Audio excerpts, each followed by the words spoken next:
Chapter 1. You kids want to see something cool? When the surrounding children, who were all visiting Cauldron Valley Ranch on a summer camp field trip, shouted their encouragement, the man in the corral smiled and nodded. Well, all right then. Up, Contessa.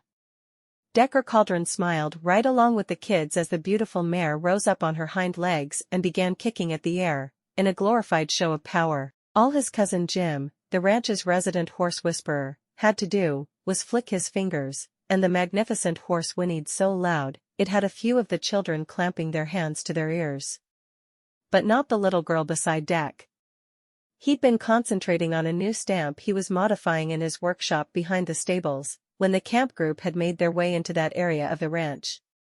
He'd wandered out to see what all the fuss was about, and had soon found himself standing with one booted foot propped on the lowest rail of the corral, and his arms folded on the top one. He was getting a kick out of watching Jim work his magic, but not nearly as much as the little girl beside him seemed to be. Her dark hair was pulled up into two poof-white pigtails atop her head, and she was wearing a pair of jean shorts, a red t-shirt, and had sneakers on her feet. When Contessa reared up, the girl squealed with happiness, planted her foot on the next higher rung, then scrambled up to the top, dangling over the top rail beside Deck, as if she was desperate to get closer to the horse. Should you be up there? He asked in a mild voice. Yeah. When she turned and smiled brightly, he saw she was missing one of her lower teeth, and the image she presented was adorably rumpled. How else can I get a good view? He lifted one brow, not bothering to hide his own smile, and shrugged. Your logic makes sense, kid. I'm CJ, what's your name? I'm Decker.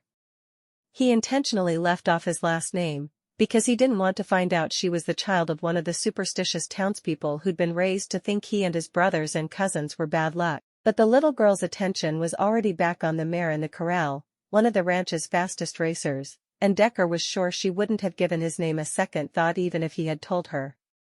I've never seen a horse this close before. Deck blinked in surprise. He knew ranching wasn't in everyone's blood, but this was Montana. Well, just be careful, he cautioned, as he scooted a little closer to the kid, though he tried not to be too obvious about it. I don't see any of your friends standing on the top rails like that. When he nodded around at the other children, who were all watching with their faces pressed against the corral, and their feet firmly on the ground, CJ scoffed. That's because they have no adventure in their souls. That's what Mama says about me, anyhow. Wow, look at that. She pointed at Jim, who had Contessa high-stepping around the enclosure. Okay, Deck warned, but keep both hands on the rail, yeah? I don't want you falling off. The little girl rolled her eyes and turned to him. How could I? He never found out what she was going to say, because the movement caused her to lose her grip on the top rail, and when she scrambled for purchase, it only made things worse. Decker lunged for her, but he was a half-second too late. With a startled squeak, the little girl fell from the top rail, somehow managing to kick off and twist in midair, so she was facing the ground when she landed, which was a small blessing. What wasn't a blessing was the fact she hit knees first, then came down hard on her palms. Deck was already wincing when he reached her. Are you all right, honey? She was quiet, as if she'd had the breath knocked out of her, but as he lifted her upright, they both saw the blood on her knees, and she began wailing. He wasn't sure what to do. Well, he knew what he wanted to do, but would she appreciate a stranger hugging her? Her cries brought over a frazzled-looking woman, wearing the same red t-shirt as CJ. What happened? She called, her hands flapping. CJ fell, ma'am, Deck explained as he held the little girl. Looks like some scrapes. Oh, CJ, the woman sighed, drawing out the name as if she were used to complaining about the little girl with adventure in her soul. How many times do I have to tell you? Sorry, Miss Karen, the girl sniffled, her tears silent now as she stared up at the woman who must be her counselor. Deck knew he had to step in. It's okay, kiddo. I've got plenty of ointments and bandages and stuff in my workshop. He jerked his head toward the stable. How about we head back there and get you cleaned up while your friends go on with the tour? She was sniffing and nodding, but the woman was peering at him suspiciously. Aren't you one of the Cauldrons? He stifled his sigh and nodded. Decker Cauldron, ma'am. He held out his hand, but wasn't at all surprised when the woman licked two of her fingers and thrust them into the air, which was a perfectly normal reaction around Caudron Valley. Just part of the superstition. It was damned annoying sometimes though. The silly little movement had started years ago, when the townsfolk got it into their heads that triplets were bad luck, and then the Cauldron brothers went and had two sets of triplets in the same month. Now, Deck and his brothers and cousins could barely talk to the locals without them doing that stupid lick fingers and stick 'em in the air sign. He forced a smile. I'll get CJ cleaned up and bring her back to the group. The counselor was already distracted by another kid. Reggie! Get that out of your mouth. She waved dismissively at Deck. CJ's mom was supposed to join us after her shift today anyhow. I expect her any minute, so if you're not done by the time she shows up, I'll send her your way. Reggie! I meant it. That's not for eating. I swear. As the counselor bustled off, Deck turned his attention back to the little girl, who was still crying, but bravely making no noise. He squatted beside her once more. Hey, it'll be okay, he said, trying to keep his voice low and soothing. My workshop is right back there, and I've got some stuff to help you feel better. She sniffled, holding her hands, abraded palms pointing at the sky, as if she weren't sure what to do with them. Band-aids, she whispered, lower lip quivering. I don't rightly know what I've got in there. Probably nothing fancy. You like princess band-aids, I'll bet? Mutely, she nodded, her big brown eyes still filled with tears. He wanted to hug her, but didn't want to scare her. Do you mind if I pick you up, CJ? Just to get you to my shop? To his surprise, the little girl threw her arms around his neck, plastering herself to his chest, and as Deck stood, holding her against him, he closed his eyes and inhaled. This is what being a daddy would be like. It wasn't the first time he'd had thoughts like this, but it was the first time he'd gotten to hold a kid in a long time. There'd been a time when he'd considered going to college to be a teacher, before he figured out how hard school actually was. He'd given up on being around kids until recently, when he realized he was now in a position to start a family of his own. As he carried CJ around to the back of the stables, his lips twitched. Of course, it was awfully hard to find a woman to marry, when most of the town did that stupid finger-licking thing whenever one of the Cauldron men passed. It was only recently, when Pop started giving them grief about not being married, that Deck started seriously considering finding a wife and starting a family.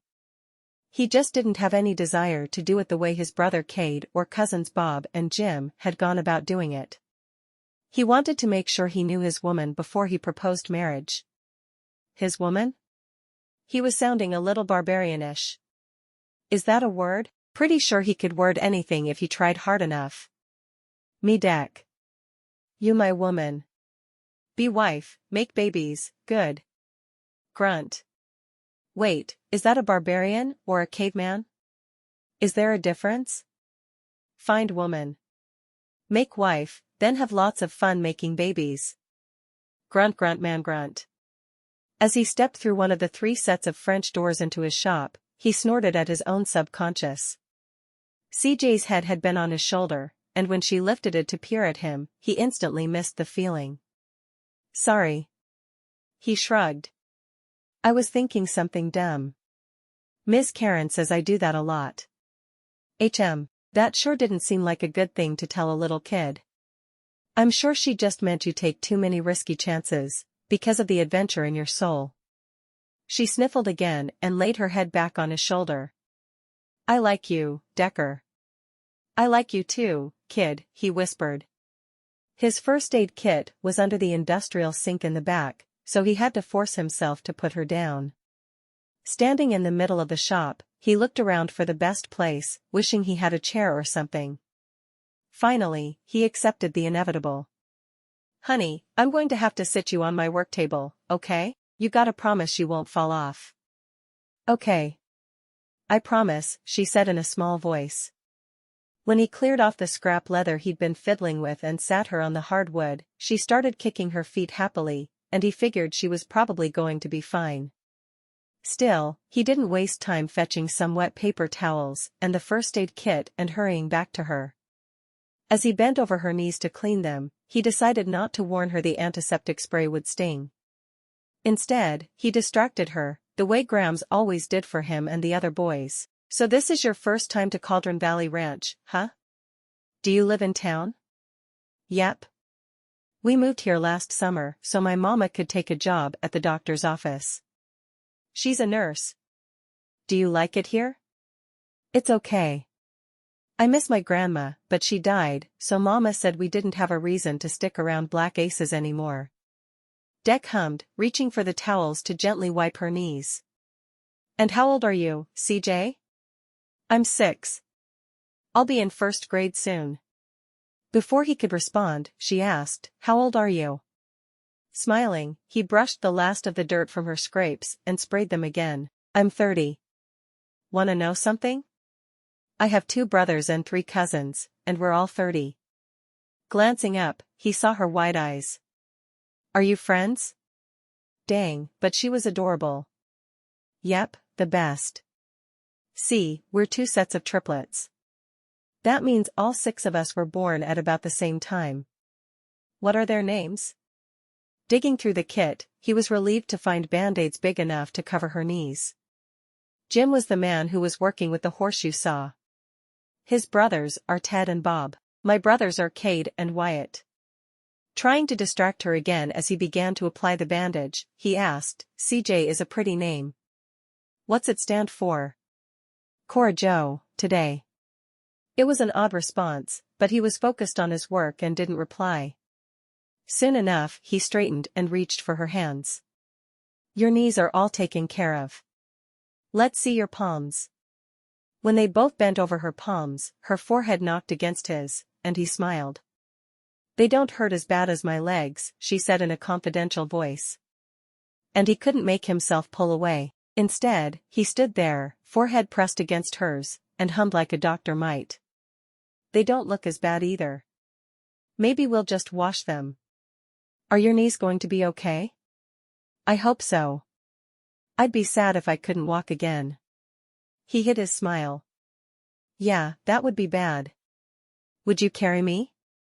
The trust in her voice, and the feel of her tiny hands in his, had him swallowing down his emotions.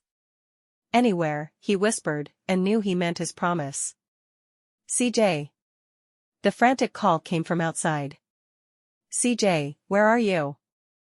It didn't sound like Karen, the counselor. Decker was in the process of straightening when the woman burst into the room. "CJ. There you are. Mama." The little girl pulled away from Deck and opened her arms to her mother, who hurried across the room with a relieved look. Awkwardly, Decker shoved his hands in the pockets of his jeans and stepped back. CJ's mama was a lovely woman, and he didn't mind looking at her. She was almost as tall as he was, with short-cropped black hair and a wide, expressive mouth. Her skin was a few shades darker than his, and she wore a set of purple scrubs, as if she'd just come from work, and it was clear how much she loved her daughter. "Baby, what did you do to yourself?" she asked, finally stepping away from the table, so she could hold her daughter at arm's length. CJ sighed dramatically. "I had too much adventure, Mama. It was too much." Deck tried to hold in his chuckle, but it came out as a weird kind of snort, which caused both females to turn to him, the older one with a suspicious brow raised. "This is Decker, Mama. He saved me." Unless he was mistaken, there was an appreciative gleam in her eyes as her gaze swept him, but she just nodded, before glancing back at her daughter. "Saved you, did he?" CJ nodded happily. "But he didn't have any pretty band-aids." "Oh, that's right." Deck winced, remembering his plan. "No, but let's see what I can do," he said, reaching for the marker he'd been using to mark cuts earlier. As he stepped forward, CJ's mother moved to one side, still holding the girl's hands. As he bent over the little set of knees, he inhaled, her clean cottony scent, a nice change from his life of leather and sawdust and horse. On one band-aid, carefully not to press down too hard, he quickly sketched out a mermaid. "There, that's my favorite princess." "Who's yours?" he asked CJ, as he switched to her other knee. "Spider-Man," came the prompt reply. Well, that surprised him enough to straighten and glance at the little girl. But she was looking earnest, so he darted a look at her mother. The woman nodded with a little shrug, and Deck grinned. Bending back over CJ's knee, he drew a fairly credible rendition of Spider-Man on the bandage. Look, Mama. He drew him upside down so I can see him better. CJ was obviously thrilled with his efforts. I can see that, baby. But the woman wasn't looking at her daughter. She hadn't taken her gaze off Deck, and the intensity in her light brown eyes invoked a fierce longing to rise within him. She's someone's wife and mother, idiot. Thank you, Mr. Deck, she finally offered in a quiet voice. Oh, don't, he stumbled over his explanation and shoved the marker in his pocket. No, I'm just Decker Cauldron, ma'am, he offered with a wince, knowing he was making a hash out of things. But when he thrust his hand out, she took it, and the zing of electricity which shot up his arm surprised him. That, and the fact she didn't try to lick her fingers. Wouldn't mind if she licked my fingers though. He told his libido to shut up and sit down, but it didn't quite work. I'm Bobbi Diamon, she offered in that same quiet voice, and he found himself exhaling and feeling more relaxed. She was a calm, lovely woman, and if Deck didn't let go of her soon, her husband was going to hunt him down and punch him, he was certain. So he forced his fingers to unclench and let her go. Mrs. Diamon, nice to meet you. Bobbi, please. When he nodded mutely, she offered him a small smile, and Deck felt as if the heavens had opened up. Well, thank you for taking care of CJ, Decker. It was kind of you. I know what kind of trouble she can be. Oh, she was no trouble, he hastened to assure her. I was no trouble, Mama, CJ repeated innocently. Her mother sent her a mock glare. All the same, we should be out of Mr. Cauldron's hair. And as Bobbi reached for her daughter, intent on helping her off the table, Deck realized she was going to walk out of his life, probably forever. Think. Chapter 2. It was almost a shame to walk away from a man as nice to look at as Decker Cauldron, but Bobbi forced herself to focus on her daughter. He could be married, she reminded herself, nestling CJ against her chest. As the little girl wrapped her legs around her waist, she lifted her baby, and turned back to the handsome man, who was staring at them with his mouth open. Thanks again, Decker, she said, feeling a little awkward calling him by his first name. But then again, anyone whose hand felt as good in hers as his head couldn't be a complete stranger. She'd shaken hands with plenty of people in her life, and not one of them had caused that little electric zing she'd felt go up her arm when she'd touched him. With CJ wrapped around her, a position neither of them had quite outgrown, Bobbi turned toward one of the big open double doors, which let in sunshine and a gentle breeze. This place was a comfortable room, but they'd intruded too long as it was. Wait, he blurted, and Bobbi stopped so suddenly, she might have had nails in the soles of her shoes. He was now standing between her and the door, and was looking a little frantic. He really didn't want them to leave, huh? Even CJ lifted her little head from Bobbi's shoulder to peer at her savior. CJ's never ridden a horse. Decker blurted. Bobbi and her daughter exchanged a glance. Was the man addled? No. Bobbi shook her head. Decker shrugged, shoving his hands back into the pockets of his jeans, and looking adorably unsure of himself. She told me she'd never been that close to a horse before. When we were watching Jim work Contessa. He winced. The horse, I mean. CJ put one hand on her mother's cheek and turned her head enough so their eyes met. That's his cousin, she said solemnly. Not sure what was going on, Bobbi lifted a brow. The horse is his cousin? No, Mama. Mr. Jim, who was showing us the horse, is his cousin. Nodding quickly to show her daughter she understood now, Bobbi turned back to Deck. But her daughter had other ideas, and tugged her back to face her. He's 30, CJ whispered, and Bobbi blinked in confusion. Just like Deck. That's only 2 years more than 28, like you. They're all 30, she squirmed around in Bobbi's hold to face Deck. What was your name again? The last part. He smiled. And when Decker Cauldron smiled, Bobbi was certain the sun had come out from behind a cloud. Hoo boy, but he was a good-looking man, as her mother would have said. Cauldron, he said quietly, his smile turning shy once more. We're the Cauldron triplets. Bobbi shifted her daughter to one hip. I've heard of you around town. You're the owners of this ranch, right? He managed to shrug with his hands still in his pockets. I have 2 brothers and 3 cousins, and we all help Pops run the place. The way he glanced around fondly made her follow his gaze. Although she hadn't been focused on her surroundings when she'd entered, she'd been desperate to find her daughter after Karen had said she'd sent CJ off with one of the cauldrons, and done that superstitious finger-licking thing. Bobbi had to admit the space was lovely. It was obviously a workshop of some sort and smelled strongly of oil and leather. 3 of the 4 walls were set with big windows and French doors, which were all currently open.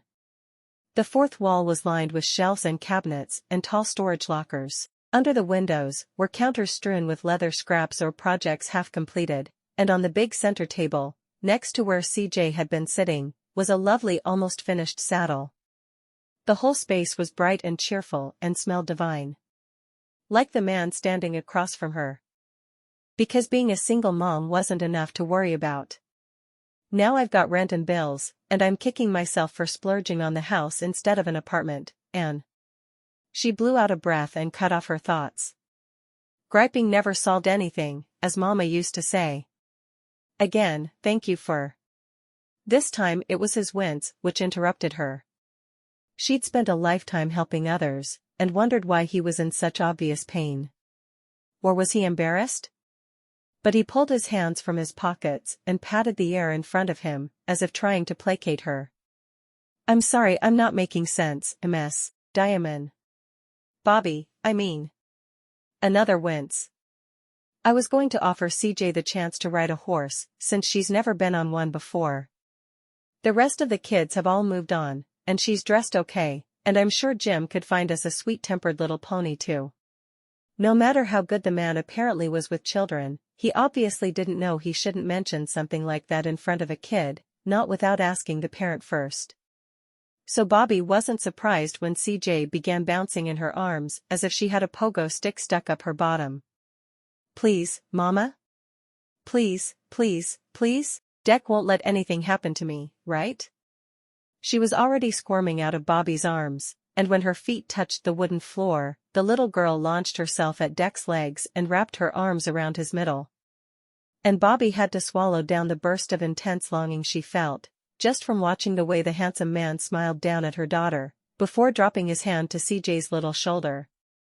I promise, if you follow my and Jim's instructions, nothing bad will happen atop a horse. But horses are strong animals, all right? So you gotta promise to do exactly as we say. I promise, the little girl breathed, staring up at the man as if he were her hero. Maybe he was. Bobbi stifled her sigh, but scrubbed her hand over her face. Since they'd arrived in Caudron Valley, there'd been precious little opportunity for fun. They had a lovely little house and yard, but with her work hours, they hadn't had a lot of opportunities to enjoy the surrounding area. Or to ride horses. Can I, Mama? CJ begged. When Bobbi dropped her hand, Deck was looking at her with his face all twisted up, as if he'd just realized how foolish it had been to make the offer in front of CJ, rather than in private to Bobbi. But luckily for him, she saw no reason to say no. So she forced a bright smile. That would be really nice, Decker. Thank you. As long as it's no trouble? It was hard to tell who was more excited, Decker or CJ. Both of them appeared ready to jump up and down in glee. In fact, the little girl released him and grabbed onto his hand instead, swinging it back and forth in her enthusiasm. It's no trouble, ma'am, he assured her, and CJ bounced a little as she declared, I'll be good, Mama, at the same time. Lord have mercy, how could a woman stand against so much adorableness? Bobbi's smile slowly turned genuine. Well, lead the way, Mr. Cauldron. She felt a little like an outsider as Decker grabbed his broad-brimmed hat off a peg by the door, then took CJ's hand and hurried out of the bright room and around the building to the front of the stables. Deck hailed a man who looked remarkably like him, and soon he held up a finger and jogged toward the stable. Decker was speaking quietly to CJ by the time Bobbi caught up with them, and both were smiling. Be still, my heart. But if she had a nickel for every time a handsome man smiled at her daughter, she'd have 23 cents. 23? Uncle Larry doesn't count. Her lips twisted wryly, and she had to admit her subconscious was right. She didn't exactly have a plethora of handsome men falling over themselves to smile sweetly at CJ. Surely that was the only reason her heart sped up every time Decker flashed that grin. She might have even believed that, had he not, at that very moment, looked up and flashed that gorgeous grin at her and caused her to almost stumble over her own feet. Jim's the ranch's horse whisperer, Decker was explaining. I trust him with my life. He's gone to fetch our best-behaved pony for CJ to practice on. The little girl was rocking back and forth, her arms wrapped tight around her middle. I'm going to ride a horse, Mama. A real one. How could Bobbi not smile at that? I know, baby. But you have to listen carefully to whatever Mr. Jim and Decker tells you, okay? Please try to stay calm and not have too much of an adventure. It was a joke the two of them shared, and judging from the way Decker smiled, he must have understood. I promise, CJ declared with a nod, and Bobbi had no choice but to believe the girl. Soon enough, her daughter was sitting atop an adorable little horse, a pony, and was being given instructions by Decker's cousin. She was nodding seriously and seemed to be following all of Jim's words, and Bobbi breathed a sigh of relief.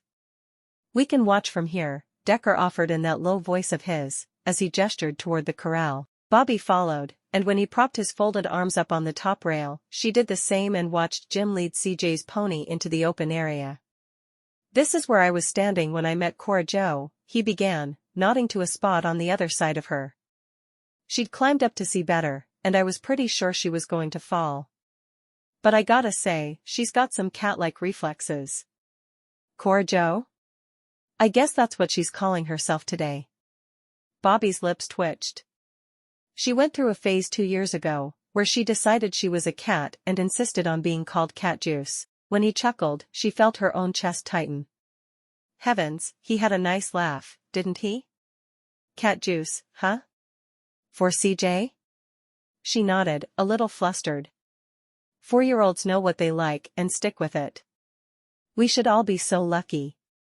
At his murmur, she turned to see what he was talking about, and caught him staring at her. There was open and frank appreciation in his lovely green eyes. Was he talking about her? Unsure how to respond, Bobbi felt herself stammering a bit. Yes. Well, she's headstrong. And creative. And sweet. He was smiling when he turned back to look at the girl on the pony. Jim was leading CJ near their side of the corral, and Deck lifted 2 fingers to wave to her. Bobbi joined him more enthusiastically, and was pleased when CJ's face lit up, but she didn't drop the reins to wave back. Look at me, Mama, she called. I'm doing it. I see you, honey. Good job. Bobbi pulled her phone from her crossbody purse and snapped a few photos, and CJ sat straighter in the saddle. You and your husband must be real proud of her, Deck said, a little too nonchalantly. Bobbi froze. Every time she met someone new, it seemed as though they had to have this conversation. And she dreaded it. Without looking at him, she shrugged. I'm not married. She felt his gaze on her, but didn't turn to check. You're not married, he repeated, not quite asking a question. She's not married. CJ called out helpfully from the corral. Doesn't have a boyfriend either. And when Jim started chuckling, Bobbi wondered if she could melt from embarrassment. Was her own daughter trying to play matchmaker? She heard a little noise beside her and glanced over to find Decker's lips pressed together in a tight line. He had a trimmed beard, which looked like a few days' worth of whiskers. But through it, she could see his dimples. He was definitely trying not to laugh. She lifted a brow. You got something to say, Mr. Decker Cauldron? Well, that shut him up. He swallowed and straightened away from the fence. Yes, ma'am, I do. Fine then. Let him judge her all he wanted. She straightened as well. And quit calling me ma'am. That was my mother. His nod was quick and respectful. CJ told me you lost her recently. I'm sorry. Well, I hadn't expected him to say that. Bobbi peered suspiciously at him, wondering what else he was going to say. Lifting one hand, Decker rubbed the back of his neck, in a gesture which made him look even cuter somehow. Then he took a deep breath and met her eyes. I know we just met one another, Bobbi, but I have to admit I'm mighty attracted to you. Not just because you're a fine-looking woman, no ma'am. I mean, he shook his head, a bashful smile coming to his lips. I'd like the chance to get to know you better. He was asking her out? Her eyes widened. I thought, expected, she bit off her words and shook her head again, a rueful smile coming to her own lips. I didn't expect you to say that. Are you asking me out? Please? Then he chuckled. That sounded pitiful, but still. I know you're likely real busy, but would you be interested in having dinner sometime? With me? It doesn't have to be fancy, but, he shrugged. I'd like to get to know you. Get to know you.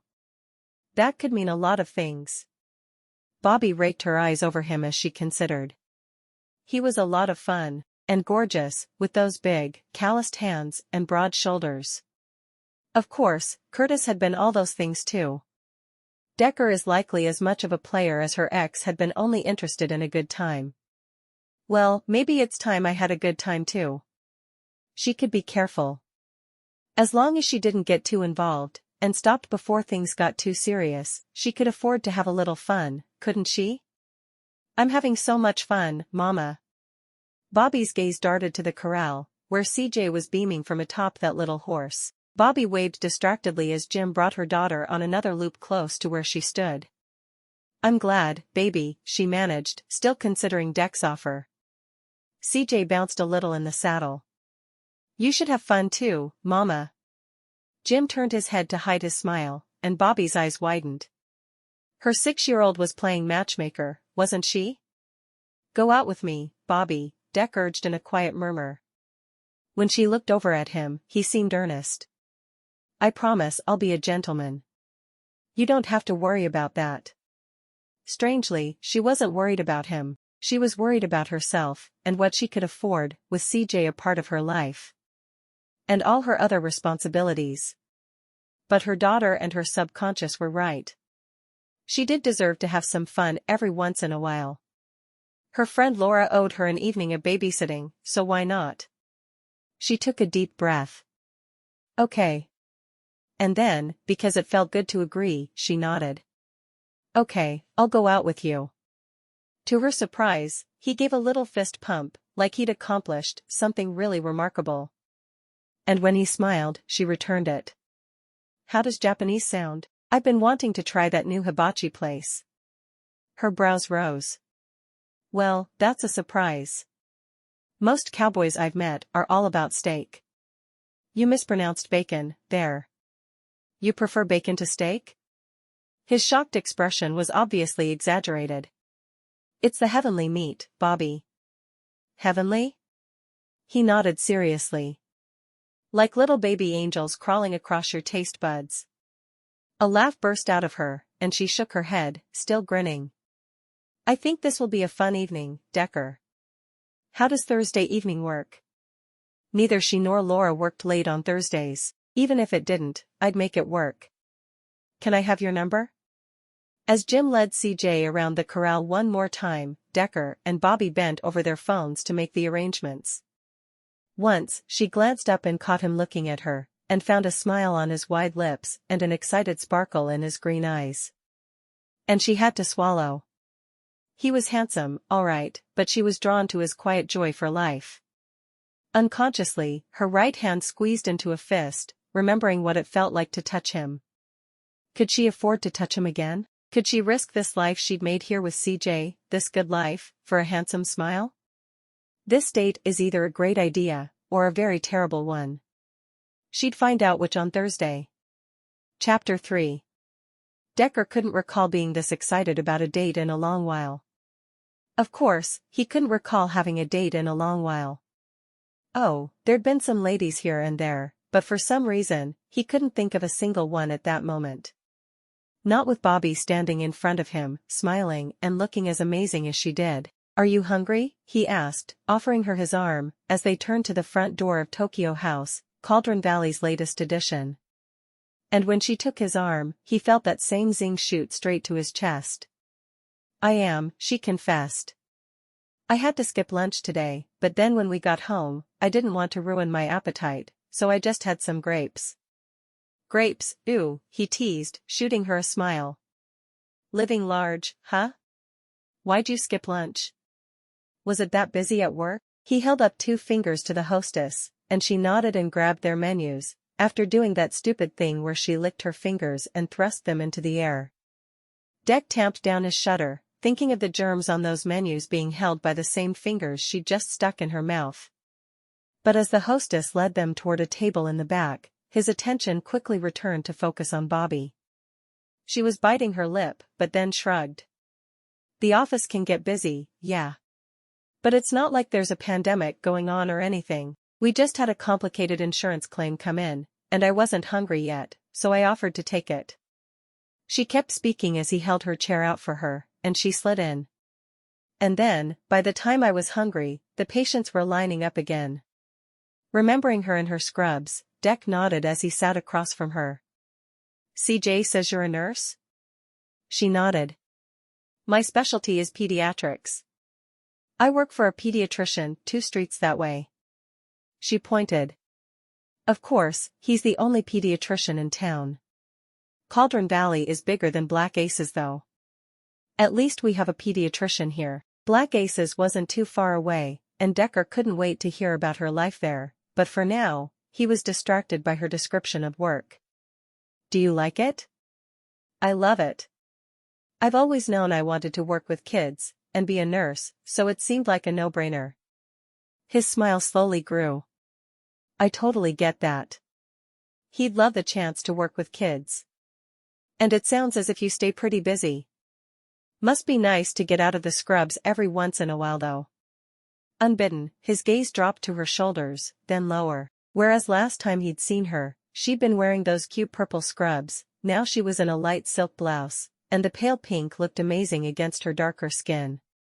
And it was cut to emphasize all the right places. Although her breasts were covered, the material did nothing to hide the way they were high and firm. Decker could imagine they'd just about fill up one of his palms. "Holy hell, cowboy, what are you thinking?" His gaze snapped upward to Bobbi's, and he caught a heated look in her eyes, before she snapped them down to the place setting in front of her. Had that been angry heat or appreciative heat? Either way, he shouldn't have ogled her like a horny teenager. "Bobbi, I'm sorry." Her skin flushed darker, and she reached for her menu, pulling it up in front of her face. "So what's good here?" she blurted, in an overly loud voice. Oh hell, he'd made a major fool of himself. Deck scrambled to cover his gaffe. "Everything I've had is good. They're new, so I've only been here a few times, but it reminds me of some of the restaurants I've tried in Missoula." "Good, I mean." Inwardly, he winced as he pretended to study the menu. If he kept this up, Bobbi would walk out before their date had even started. She was still bent over the menu, but her shoulders seemed to relax as she read the options. "What do you normally get here?" "I'm not sure what to order." Her gaze darted up to his, then back to the menu once more. "What do your dates normally get?" "I've never, he shook his head, laying the menu down beside his plate. "I've never taken a lady here. Or any other places really. I haven't dated too often here in Cauldron Valley." Her eyes were on him now, but her chin was still tucked, as if she were ready to look away at a moment's notice. "Because of the superstition?" One side of his lips curled wryly. "You've heard of that, huh?" She straightened, one finger still on the menu, as if to hold her place. "My girlfriend Laura is a nurse at the office I work at too, and she's lived here a lot longer than I have. She told me all about how people here think triplets are bad luck for some reason." Feeling more at ease with this topic, Deck leaned back in his chair. "None of us are too clear if it started before we were born, or after our parents died, or what. But yep, it's pretty silly. You 6 have lived here your whole life, right? Yes, ma'am, he drawled. Some of my brothers left for school, of course, but not me. I was born right here in the hospital and am happy as a clam on the ranch. Everything I need is right here, or in Helena or Missoula, and I can go hang out for a weekend if I need to. Most of the dating he'd done had been at one of those cities, when mutual friends had set him up with college students or professional women. Are clams particularly happy? There was a twinkle in her light brown eyes when she asked, so he responded with another slow grin. Only clam I know of around these parts are freshwater, but they seem happy enough. If Wyatt had been the one in this seat, he'd probably make a naughty joke about clams, but Deck was determined not to think of his brother, when he had such loveliness sitting across from him. This place serves hockey guy, which is surf clam. When he leaned forward to point to her menu under the Nigerai heading, her lip curled adorably. The idea of raw seafood is less appealing than I expected. He was chuckling when the server arrived with their waters. So no sushi, huh? Deck asked with a cocked brow. She shook her head. How about you just order for me, okay? You seem to know the menu pretty well. Sounds good. Deck turned to the server. Can we have an order of takoyaki and edamame to start? Then let's do one veggie udon and one steak hibachi, with soup and salad for both. The server jotted notes and left with a nod, and when Decker turned back to Bobbi, she was smiling slightly. You must be hungry. Nah, he drawled. It's to share. The udon are these big thick noodles, which are really chewy, and I like the way this place seasons their vegetables.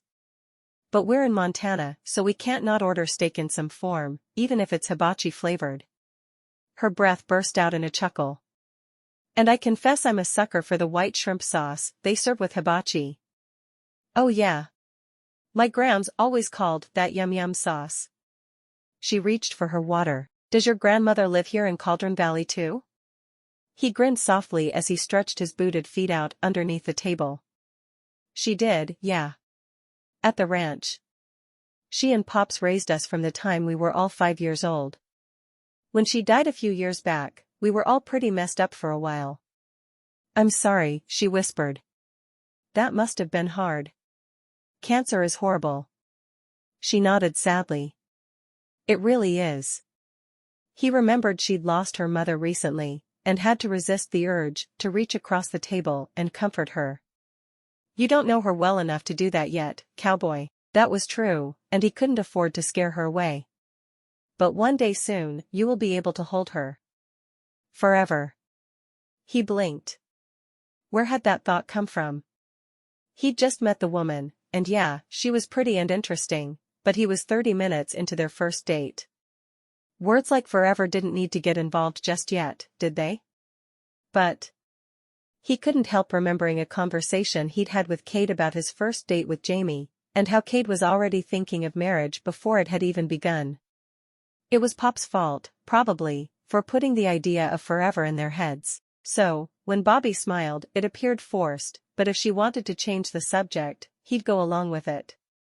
Your grandparents raised you and your brothers? Yep. This was an easier topic. My parents and my aunt and uncle died when we were 5. We all lived on the ranch with Grams and Pops, so it was easy enough to move in with them, all 6 of us. Her mouth had dropped open. That's horrible. He shrugged. It sounds pretty callous to say, but none of us remember them well. We don't even know how it happened, because Pops always refused to tell us. We were young and resilient, and Grams made sure to take good care of us. Still, she shook her head and reached across the table to place her hand atop his. I'm sorry. The tingle of her touch climbed up his arm, and it was a simple motion to turn his hand over and twine his fingers through hers. Thanks. Was his voice rough? It sounded rough to his ears. Apparently, I had the hardest time transitioning, and Grams fought pretty hard to get me counseling in school once I started. She'd always said he was her most sensitive grandson, and she wanted to make sure he wasn't hurt long term. I remember very little of it, so I guess that means it worked. She shook her head. That's remarkable. I can't imagine suddenly having to take care of 6 5-year-olds and make sure they're all happy, with all their different personalities. Ain't that the truth? He smiled, thinking of CJ's love of adventure. And we're all different. Bob likes things just so, and Grams always went out of her way to make sure he had everything the way he wanted. I imagine that caused some strife when he got married, he added with a chuckle. His brother Ted is pretty serious and latched onto Pops early on. Jim, you met him, is the jokester in the family. I remember she had her hands full with all the lizards he'd sneak into her folded laundry, and the salt he'd mix in with her sugar. They both chuckled, then he shook his head. Sorry, I shouldn't talk so much about my family. Are you kidding? An excited grin on her face, she sat forward.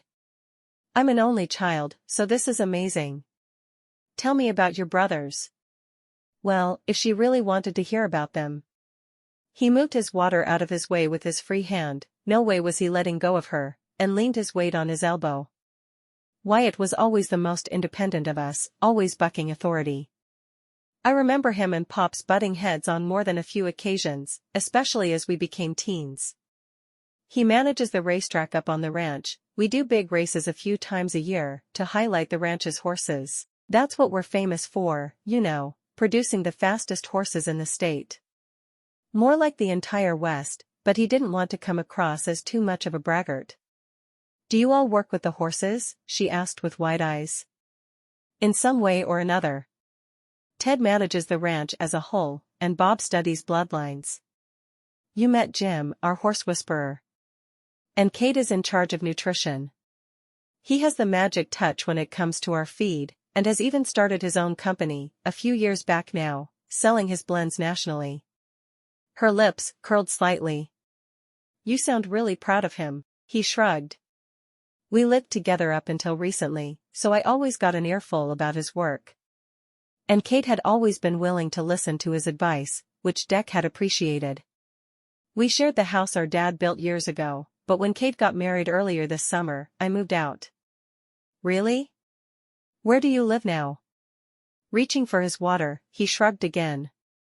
The ranch has been in our family for 165 years, as Pops is always keen on reminding us. There's a few houses, not counting the bunkhouse for the bachelor hands. I moved in with Pops for a while, but I don't mind staying in the bunkhouse either. Sounds lonely, she said with a small frown. Well, maybe. He grinned. Kate and I used to switch off cooking duties, and now that I don't have to do that, I'm getting to explore a lot more of Cauldron Valley's restaurant offerings. A little chuckle burst from her lips as she shook her head ruefully. I like that, you always look on the bright side of things, Decker. That's a rare talent. Modesty demanded he make light of her compliment, but secretly, he was pleased she liked something about him, and admitted to it. Just then, the server returned with their appetizers, soups, and salads, and the next several minutes were spent shuffling things around and settling down. As it turned out, Bobbi didn't handle chopsticks any better than he did, and they both had some fun laughing at their attempts. Using her fork, she poked at the takoyaki. Are these fried dough? He grinned. Octopus balls. Rearing back, she snatched her hand against her chest, as if to save it from octopus contamination. They have those? Blinking innocently, as if he didn't get the joke, he asked, have what? You know, she frowned suspiciously at the appetizer. Balls. He burst into laughter, then used his knife to cut one of the golf ball-sized treats in half. They're balls of fried dough, see? With little pieces of octopus meat inside. These flakes on top are seaweed and fish. Fish flakes, she repeated dubiously. He nudged one half toward her with the knife, then reached for the other with his fork. They're not for everyone, but you should at least try them. Well, I am always telling CJ she needs to try new things. She was still eyeing the balls suspiciously, but usually I'm talking about collards and Brussels sprouts and things like that. With one brow raised in challenge, he popped his half of the takoyaki into his mouth, enjoying the intense burst of flavor which always accompanied the treat. She hummed, then straightened her shoulders as if going into battle. He managed to hide his smile as she reached for the takoyaki with her fork, And then, as she chewed, she hummed again, thoughtfully. He watched her chew and swallow, then reach for her water to wash it down.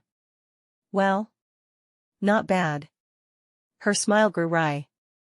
You were right, the sauce on top, is that mayonnaise, really pulls it all together. See? Trying new things is fun. Want some edamame? Oh yeah. She reached for the pods. These are more my style. They joked about preferences. She really did eat a lot of vegetables, didn't she, as they snacked their way through the appetizers. Then the meals arrived, and he asked for extra plates so they could divvy things up. They were both chuckling by the time she slurped down her first udon noodle, and outright laughing when they tried to figure out the secret ingredient in the shrimp sauce. Is it shrimp? You, mushed up shrimp? I hope not. She was still giggling when she snagged a piece of the steak. I prefer the veggies, but I have to admit, this steak marinade is delicious. I started cooking with teriyaki after I discovered how much I like hibachi style. But I still prefer my steaks a little pinker. She paused, meat halfway to her mouth, and narrowed her eyes. How much pinker? Sheepishly, he grinned. Much pinker. I like mine rare to medium rare, if possible.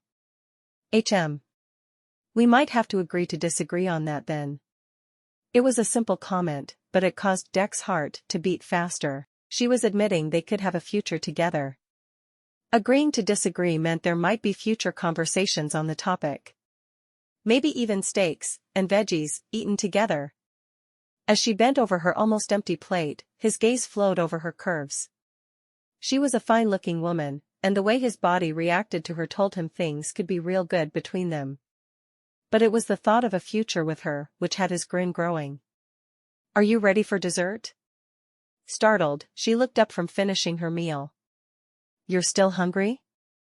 Well, no. His grin turned sheepish. But I'm not ready for this date to end, and it's still early enough. I thought maybe we could walk down to the putt-putt and ice cream place and get some dessert. Chuckling, she leaned back in her chair and folded her hands atop her stomach. I'm not sure I could eat another bite. Then we can skip the ice cream. He leaned forward, intent on getting her to agree. I just know I don't want to say goodbye yet, Bobbi. I feel like I spent the whole meal talking about myself. I want to learn about you. Like what? I want to know. He waved one hand, careful not to knock over his water. I want to know what brought you to Cauldron Valley. And your favorite thing about your job. And what kind of stuff CJ likes. He was groping at topics now. And your hobbies. And your name. My name? Her lips twitched enticingly. My grandfather is Robert, so my cousin is Bob. Are you named after anyone? Nope. And I've always hated my name. Who names a girl Bobbi? Not Roberta, Bobbi. She shook her head. I swear, my mom was such a hippie sometimes. Well, what's your middle name? Ray. And that's even worse. He pulled a face. So I guess Bobbi Rae is out of the question? Well, up until this very moment, I've thought Bobbi Rae was a stupid name too, but when you say it. He reached for her hand. Yeah? Well, blowing out a small breath, she met his eyes. It doesn't sound so bad. He was lifting her fingers before he realized he intended to kiss them and froze. He didn't want to weird her out so soon. But something was tugging at him, something more than just her smile. Something which told him to skip holding her hand and move right to her lips. Something which told him to skip dating her and move right into marriage, but he was sure that would certainly weird her out. Decker decided it would be best to just stick with normal questions and control his urges to move their relationship from 1 to 100 on the first date. Okay then, Bobbi Rae, will you go putt-putting with me? And when she nodded, joy burst in his chest. Chapter 4. It was still early enough, the sun had only just begun to paint the western sky a brilliant combination of reds and pinks when Bobbi and Decker left the restaurant. She'd grown up nearby, and although she'd never been an outdoorsy sort of person, she had to admit the Montana sunsets were just beautiful. One of her goals had been to find a nice little house with a big porch for CJ to enjoy the sunsets. That was one of the reasons she'd splurged on the place they were in now, when she'd found it. It was lovely, but it was a little more house than the two of them needed, and a lot more than she should be spending on rent. Was it worth it? Hey, girlfriend, focus on the date, not your money woes. Oh, yeah. Looking both ways, they dashed across the street toward the putt-putt place. Decker was nice, really nice, and fun to be with. The fact he was easy on the eyes was an added bonus. She was having a lot of fun that evening and was glad the date wasn't over yet. But her pleasure was just going to make the inevitable discussion that much harder when it was time. Watch your step here, he murmured, as they reached the curb and a puddle of water left from yesterday's rain. When he held out his hand, it felt natural to place hers in it and allow him to help her over the puddle, and when they started toward the putt-putt place, he didn't drop her hand. And she didn't want him to. And why did that realization fill her with hope and dread, all at the same time? It seemed perfectly natural for them to keep holding hands. There was that little tingle of electricity again, as they stepped up to the attendant, but they were forced to release one another to choose their clubs and balls. Bobbi's was purple of course, as that was her favorite color, and Deck's was neon green. You know, she mused, as they stepped up to the first hole, and she placed her purple ball on the green. You never did tell me what you do around the ranch. You told me all about your brother's professions, but not yours. One side of his lips curled up wryly as he watched her ball rebound twice, before rolling to a stop about 3 inches from the hole. She quickly tapped it in. When it was his turn, he didn't even bother aiming, but just gave the ball a good thwack. I'm a leatherworker. His answer had her brow inching up in surprise as he took his stance over the green ball again, knocking it vaguely in the direction of the hole. She'd seen all the leather in the workshop, but hadn't realized it was all his. What kind of leatherworking do you do? Anything anyone wants. It was a hobby of mine as a kid, one Pops was happy to fund, because it was useful. He chuckled slightly as he thwacked the ball again. I must have made that man a half-dozen wallets over the years, before I started on saddles. Humming, she tucked her club under one arm and watched his ball rebound nowhere near the hole. I suppose saddles would be really useful on the ranch, huh? Yeah, they're not bad. Bobbi peered closer at Deck. Was he blushing? Decker? When his gaze darted guiltily toward hers, she realized he was a bit pink. Is this part of your strategy, Bobbi Rae? To distract me by chattering when I'm trying to make a hole? She chuckled. Honey, whether I'm chattering or not, it isn't going to magically help your putting game. Just then, his ball tumbled into the hole, quite by accident, she was sure. Aha, he cried, reaching in to recover the ball. I think I got a 9 on this one. I'll make a mental note, she assured him blandly, although it was clear mini golf was not his sport. Oh well, more time for us to talk. As they moved to the next hole, she bumped his shoulder with hers. What aren't you telling me about your saddles, mister? What made him flush like that? There. He did it again. My saddles are, well, they're popular. People like them, and use them a lot on a ranch, I'll bet. She barely paid attention to what she was doing as she set up her shot and tapped the bright purple ball. It rolled through the tunnel and bounced off the far wall, before landing in the hole on her first try. So what else aren't you telling me? With a sigh, he stepped up to the green and dropped his ball. When it bounced off the tunnel, he muttered, "Mulligan," and tried again. Finally he made it and seemed to reluctantly meet her eyes. You know how I told you Kate has the magic touch? And Jim too, though with their own areas of specialties? Well, it's kinda a family joke that, no matter what we try, we're successful. Super successful. Well, that didn't sound like such a bad thing. Like your saddles? Unconsciously, her eyes dropped to where his large hands were wrapped around the club. They were calloused in all the right places, and a smattering of fine dark hair dusted their tops. She wondered what those hands would feel like touching her, and had to swallow down the spurt of longing the image conjured. Well, I started my own company. First, I was only making saddles for our ranch's racers, you know? But then, I got a reputation, and... She lifted a brow and dragged her attention back to his face. He was looking very embarrassed now. But for what? Was he embarrassed by his success? Well, it's awesome you have your own company. What kind of reputation?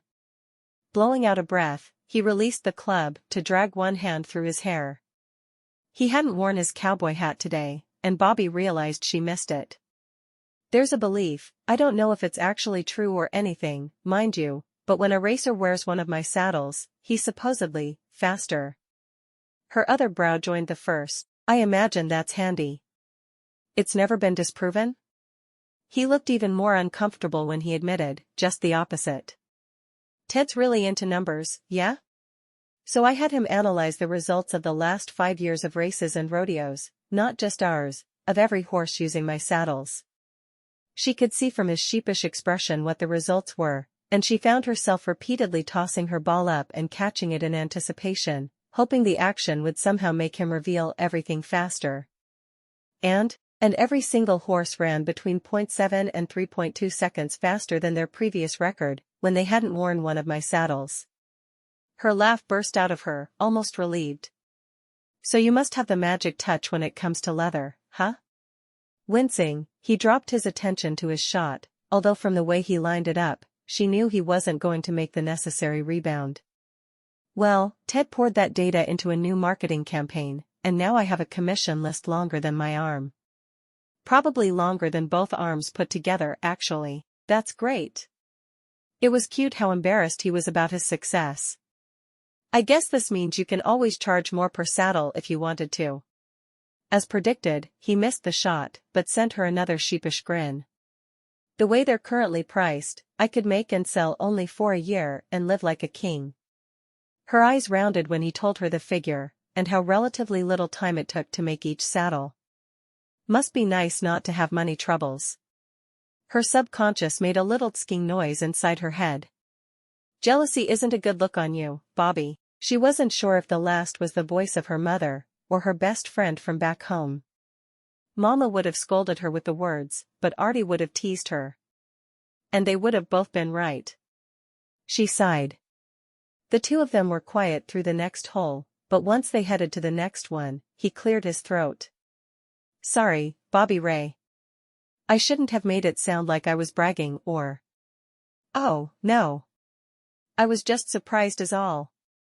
In her haste to make him understand she wasn't weirded out by his talent, or his money, she placed her hand on his forearm. You have a rare gift, Decker, and I'm glad you get to use it the way you do, and also that you love it as much as you seem to.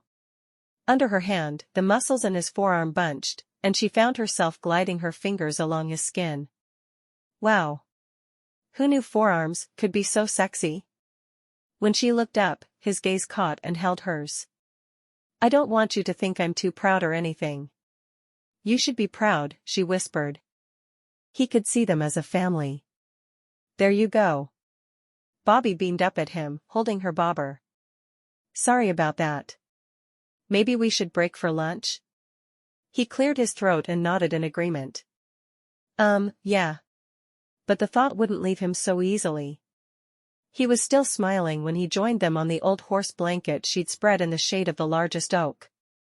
And he was still smiling as she passed around the sandwiches, and while CJ squealed over being allowed a soda from a can. Yeah, just being with these two made him smile. So, Charlene Juniper, huh? He asked, just as CJ took a big bite of her sandwich.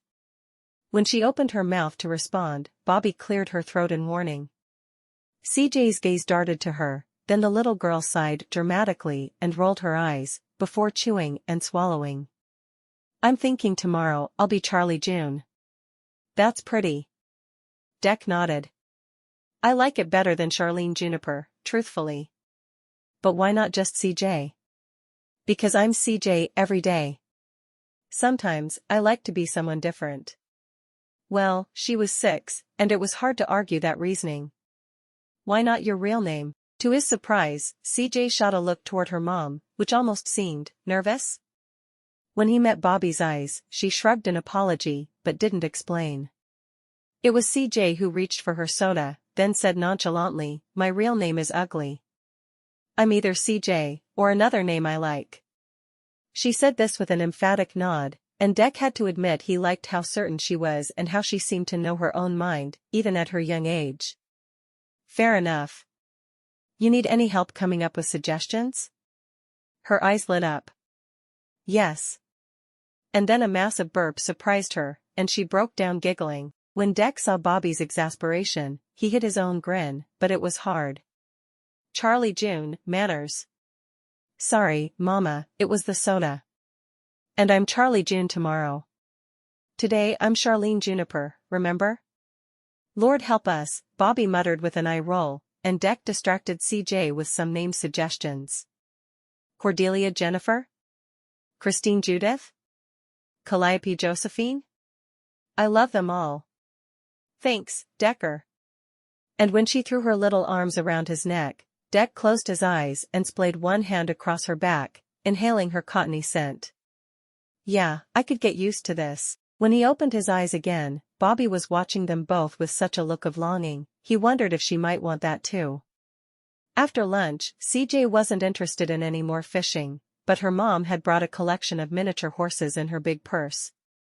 Some of them were only as big as Decker's thumb, and he liked how serious the little girl was when she explained each horse's name and superpower. "Why don't you use those twigs over there to make a corral for them?"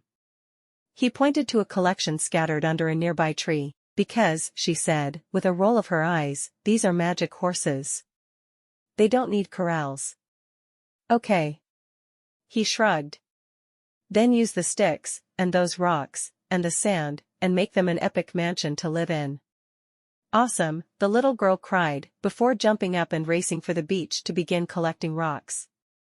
Bobby was grinning at him. "You're pretty good at that."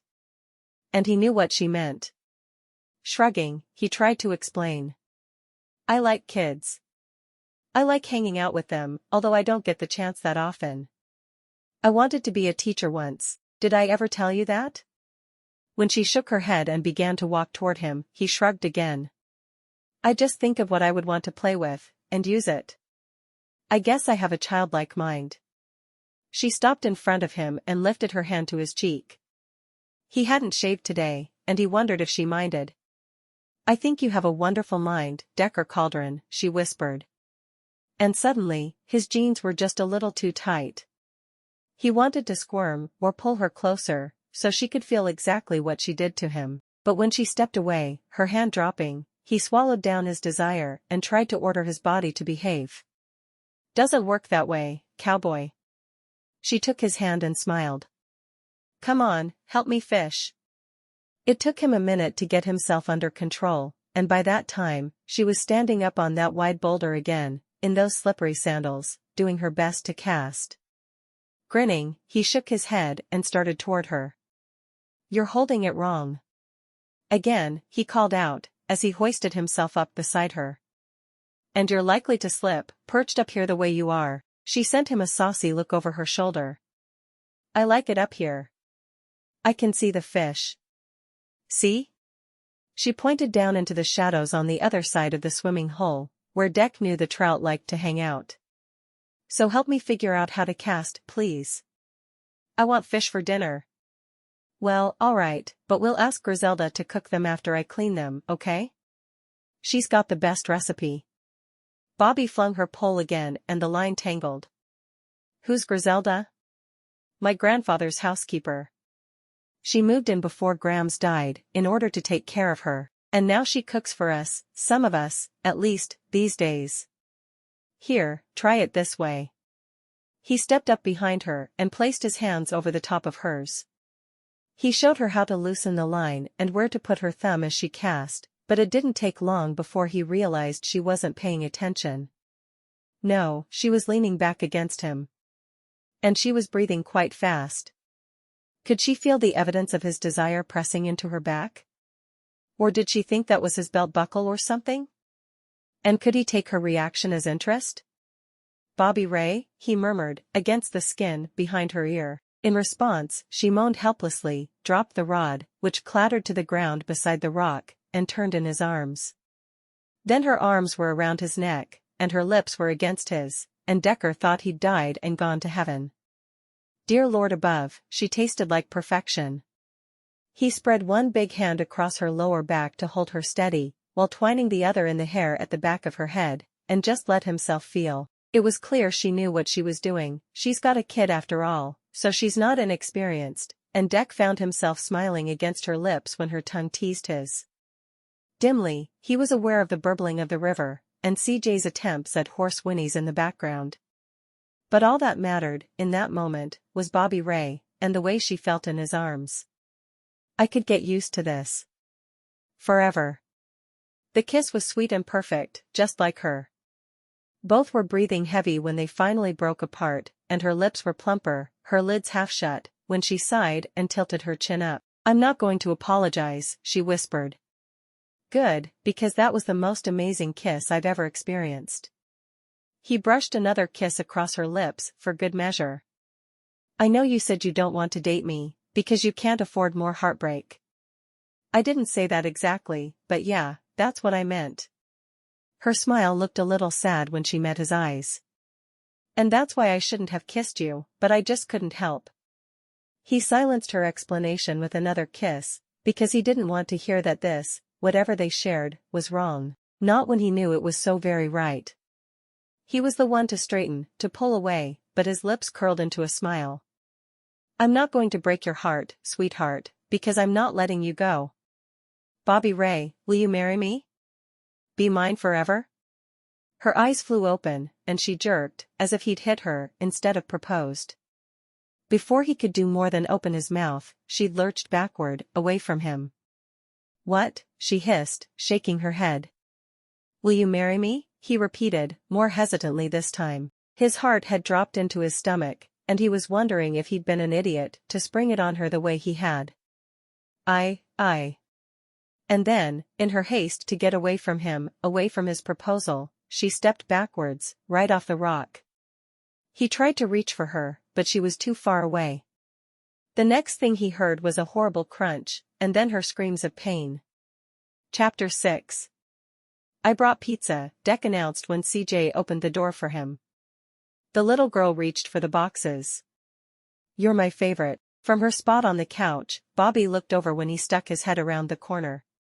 You want me to put these in the oven, or serve them right away? Just stick them in the oven, she called, pleased he seemed to know his way around a house. I'll get them out later for dinner. His head popped around the corner again, frowning this time. You most certainly will not. That's why I'm here. Take these, CJ, she heard him call into the kitchen this time, so I can get my boots off and not mess up the floor anymore. I swept today, Bobbi heard her daughter proudly proclaim, and Decker, bless him, lied. You did an amazing job. I know you've been a big help to your mama. Who are you today? Bobbi blinked at the question, but CJ knew exactly what he was talking about. Cinderella Jewel, she replied promptly. Cinderella Jewel, I like it.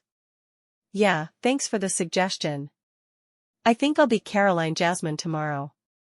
Don't worry, kiddo, you'll find one you like.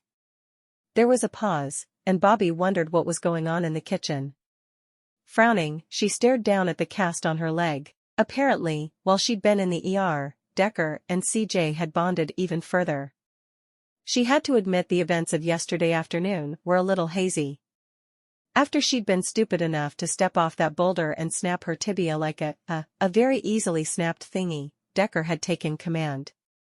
She'd been lightheaded and nauseated from the pain, but he'd collected all their stuff and had kept CJ calm, then driven very carefully back to the lot at the ranch, where he'd lifted her into the passenger seat of his roomy, and newer, pickup, buckled both her and CJ in, then driven them to the hospital. He'd been calm, collected, and absolutely the rock she'd needed to rely on. Which was an odd feeling. Since her mother passed away, Bobbi hadn't had anyone really close she could depend on, someone she knew would be there for her without a doubt. But last night, after Decker had dropped them off at her house and gotten her settled, he'd said he'd be back this afternoon with food. And Bobbi had never once doubted him. And here he was. And she still wasn't sure how she felt. He proposed yesterday. He barely knew her, yet he already wanted to marry her. Things were moving way too fast. The way things were going, it was only a matter of time before he broke her, and CJ's, heart. Wait, in order to break her heart would have to be involved, wouldn't it? Oh, honey, your heart's already involved. Any fool could tell. She could hear her mother's voice in her head, and sighed, because as she was often telling CJ, Mama is always right. What would her mama have thought of Decker? She smiled slightly as she considered it. Her mother had been a no-nonsense woman and likely would have appreciated Decker's old-fashioned manners, and how kind he was. Lord knows I appreciate him. Appreciate him? She gave a little snort. She was half in love with him already. Hey, he called softly, stepping into the small living room in his stocking feet. How are you feeling today? He settled across from her on one of her ratty couches, appearing concerned. She shrugged and shifted her leg. The cast was resting on a pillow, and she was stretched out on the couch like an invalid. I appreciate you stopping to pick up the pain pills yesterday. Aren't drive-through pharmacies great? Yeah, he agreed. It's handy for being able to stay 6 feet apart and not breathe on anyone, if that's what you're into. Do you need more pills? Is the pain okay? Gosh, he was cute with his big green eyes so full of concern. She remembered yesterday how hot he'd looked, especially as he smiled down at her when they were on top of that boulder. How good he'd felt, in her arms. How amazing he'd tasted, and the way he'd responded to her kiss. She hadn't meant to kiss him. In fact, she never intended to allow herself to fall for his sweet caring. But yesterday, something had come over her. It was as if she'd forgotten all her good sense or something. When he'd wrapped his arms around her to help her with her casting, and she'd felt him, and known it was a sign how much he wanted her, even though he was being a gentleman, well, she'd lost her battle with herself. And for a moment, it had been worth it. It had been perfect. That kiss had been perfect, and the way he'd looked at her had been perfect as well. And then he'd surprised her by proposing, and she'd freaked out and had fallen on her butt. Well, fallen on her ankle anyway. Bobbi Rae? Oh, that's right, he'd asked her how she was doing. Forcing a cheerful nod, she reassured him. The pain is okay. CJ wanted to sleep with me, but I knew she'd bump me. That girl tosses and turns like she's wrestling alligators in her sleep. You've had experience wrestling alligators? Her lips twitched. Trust me, sleeping with CJ is the next best thing. His eyes darted to the cast, and she could tell he was still wondering, so she sighed and decided to tell him the truth. It hurts, Decker, but it's not unmanageable. CJ made bagels this morning, or at least, brought me a bagel and cream cheese for me to spread, so I could take the pain pills. She's been in charge of running and fetching things, and getting me to the potty when I need help. And Laura promised she'd stop by tonight to check on me. Laura is your friend from work, right? Yeah, another nurse. She's single too, with a little boy a year younger than CJ, and we swap babysitting, as necessary. She was my first friend in Caudron Valley. And with as busy as Bobbi had been, her only friend, but she missed her friend Artie back home in Black Aces, something awful at times.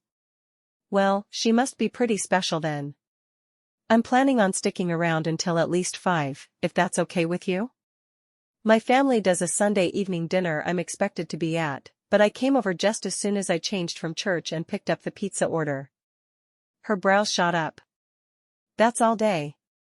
You don't need to stay that long. Hey, Bobbi Rae, I didn't just come to check on you. I'm here to clean or cook or fix things or whatever you need. You just put me to work. Oh, Bobbi's lips tugged downward as she contemplated his words. He wanted to help? See? He's a good guy. You can count on him. But for how long? Well, I guess the upstairs shower has been leaking. Done. If you don't have the tools here today to fix it, I'll be back tomorrow. So think up whatever else needs doing. You need help? I'm your man. I'm your man. They'd only shared one real date, did whatever this was count, and one kiss. Although that kiss had been fairly earth-shattering. Was she thinking about him as hers?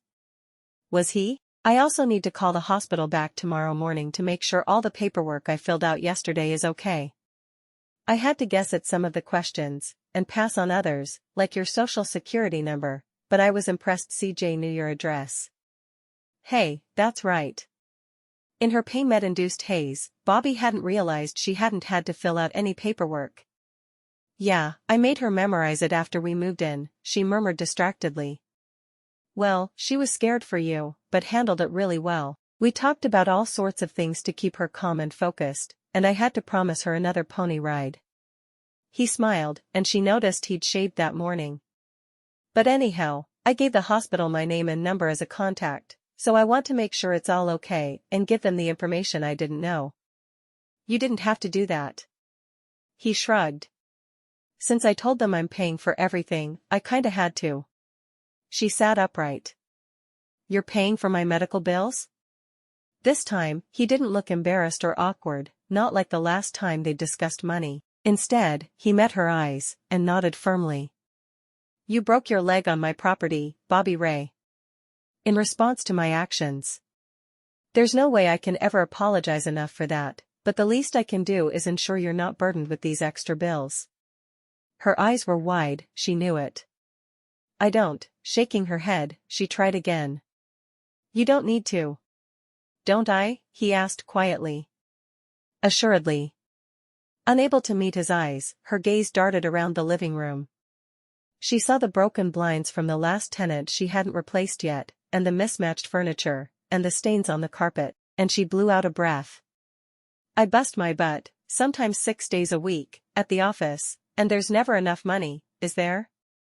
You need a partner, came her mother's voice in her head. But she swallowed down the reminder, determined to stand on her own 2 feet, as she always had. Of course, that was easier when one wasn't busted. With a little sound which might have been an agreement, Decker stood up and moved around the scratched-up coffee table to sit beside her on the couch. He was careful not to jostle her leg as he pressed his shoulder against hers and took her hand in his. Thank you for letting me help you, Bobbi Rae. Thank you for letting me be here with you. I am so sorry for what happened yesterday. She stared down at their fingers twined together and resting on his broad thigh. She remembered the way it had felt to wrap her arms around his neck, to press her lips against his. Despite the broken leg, it had been worth it. I'm not, she whispered. He lifted her fingers to his lips and brushed a kiss over their tips, sending delicious shivers through her. CJ chose that inopportune, or maybe very opportune, moment to burst in from the kitchen. The pizza is still warm. Want a slice, Mama? Bobbi jerked, but didn't pull her hand from his. Glancing at the clock, she shook her head. That's really sweet, baby, but I think I'll wait another hour so I can take my pills with it. Blowing out a breath, as if she were exhausted, and maybe she was, CJ threw herself down on the opposite couch. It was interesting she didn't look twice at the fact her mother was holding hands with a man she'd only just met. CJ sees he's a good man. Why can't you? Great. Bobbi blew out a breath and scrubbed her free hand over her face. Now she was being lectured by her subconscious, which was ganging up on her with her dead mama and a 6-year-old. I'm only being the voice of reason. Shut up. You're crazy. I'm not the one arguing with herself. As long as I win. I hope you lose. This was ridiculous. Hey, Cinderella Jewel, wanna play a game? CJ sat up at Decker's offer. He was digging around in the pocket of his jeans, careful not to let Bobbi go or bump her leg. Pulling out his keys, he held them out to the little girl. I went up into the attic of the big house today and dug out some of our old games. Why don't you go out to my truck? You're big enough to open the passenger door, right, and bring in whichever one you want to play. Her daughter had already snatched the keys out of his hand. And you'll play with me? He didn't even glance at Bobbi when he nodded. We'll all play. It's not like your mama can run away, can she? Giggling, CJ ran for the front door. You're really going to play with us? Bobbi asked skeptically. As long as it's not Monopoly. I hate that one, so I conveniently left it up in the attic. You didn't have to go through all this trouble, she said softly. He lifted her fingers to his lips again and held her gaze. Yes, I did, Bobbi Rae. Was she leaning toward him? Did she want to stop? You don't have to feel guilty, Decker, she whispered. It was my fault I fell. I startled you. He shifted so they were facing one another. I want you to know I'm not going to apologize for my proposal. The way he echoed her declaration from yesterday had her lips tugging upward sheepishly. I'm not sorry I asked you to marry me, Bobbi Rae, he murmured, his green eyes caressing her features, and I plan on doing it again. But I am sorry I startled you into hurting yourself. And before she could think of what to say in response, how to respond to such a sweet, wonderful, terrifying promise such as that, he leaned forward and brushed his lips against hers. It wasn't the passionate kiss from yesterday, but he tasted of mint and aftershave and leather, and everything wonderful that was Decker Cauldron. The kiss was over far too quickly, because CJ burst back through the front door. Look at this candy land, Mama. It's so funny looking. She was staring down at the box in her hands, so she didn't notice her mother hurrying to pull away from Decker, push herself upright, and pretend nothing had happened. The last, she found, was quite hard for her to manage. That's because it's mine from when I was a kid, Decker reminded the girl with a smile. Is it an antique then? He grinned. Haha, Cinderella. Get your butt over here and set it up on the coffee table, while I get your mama some water. As the little girl began to pull out the vintage, not antique, pieces and collect the cards with squares of color, Decker stood. He brushed one more kiss across Bobbi's knuckles, and she felt a little twinge of loss when he walked into the kitchen. She could hear him banging around, looking for a cup, but didn't bother calling out instructions. Truth be told, she kinda liked having him in her home, making himself at ease. He's a good man, so why couldn't she make herself say yes to him? Chapter 7. Bye, Pops. See you next Sunday. Sunday? You're allowed to come visit an old man during the week too, you know. Decker's grandfather held out his arms for a hug from the latest addition to the Cauldron family, Jim's new wife, Joy. Joy smiled brightly, she really was a joy, and wrapped Pops in a big squeeze. Deck watched the older man close his eyes and enjoy the hug, and thought about how much Robert Cauldron must miss his wife.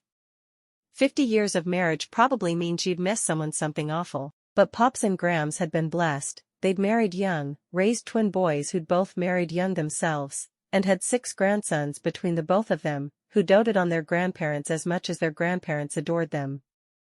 Of course, all 6 of those grandsons were almost 10 years older than their fathers had been when they'd settled down and started a family, so it was no wonder Pops was so anxious for them to get married and have some kids of their own. Thinking about it like that, Decker felt a little guilty about not marrying sooner so Grams could have met his kids. Of course, if he'd married sooner, he wouldn't have been free to marry Bobbi, and there was no doubt in his mind she was the woman for him. As she released Pops, Joy was still smiling. Since school doesn't start until later next month, Tessa and I have plenty of time to come visit. I'll drag her, and probably Jamie too, if she can put down her laptop long enough, up here for lunch one day this week. Maybe Tuesday? Tuesday sounds great. You have Tessa bring a pitcher of that delicious lemonade of hers, or she can just stay home. Pops glanced at Griselda, his housekeeper, who had finally settled into one of the wingback chairs with a sigh and reached for her knitting.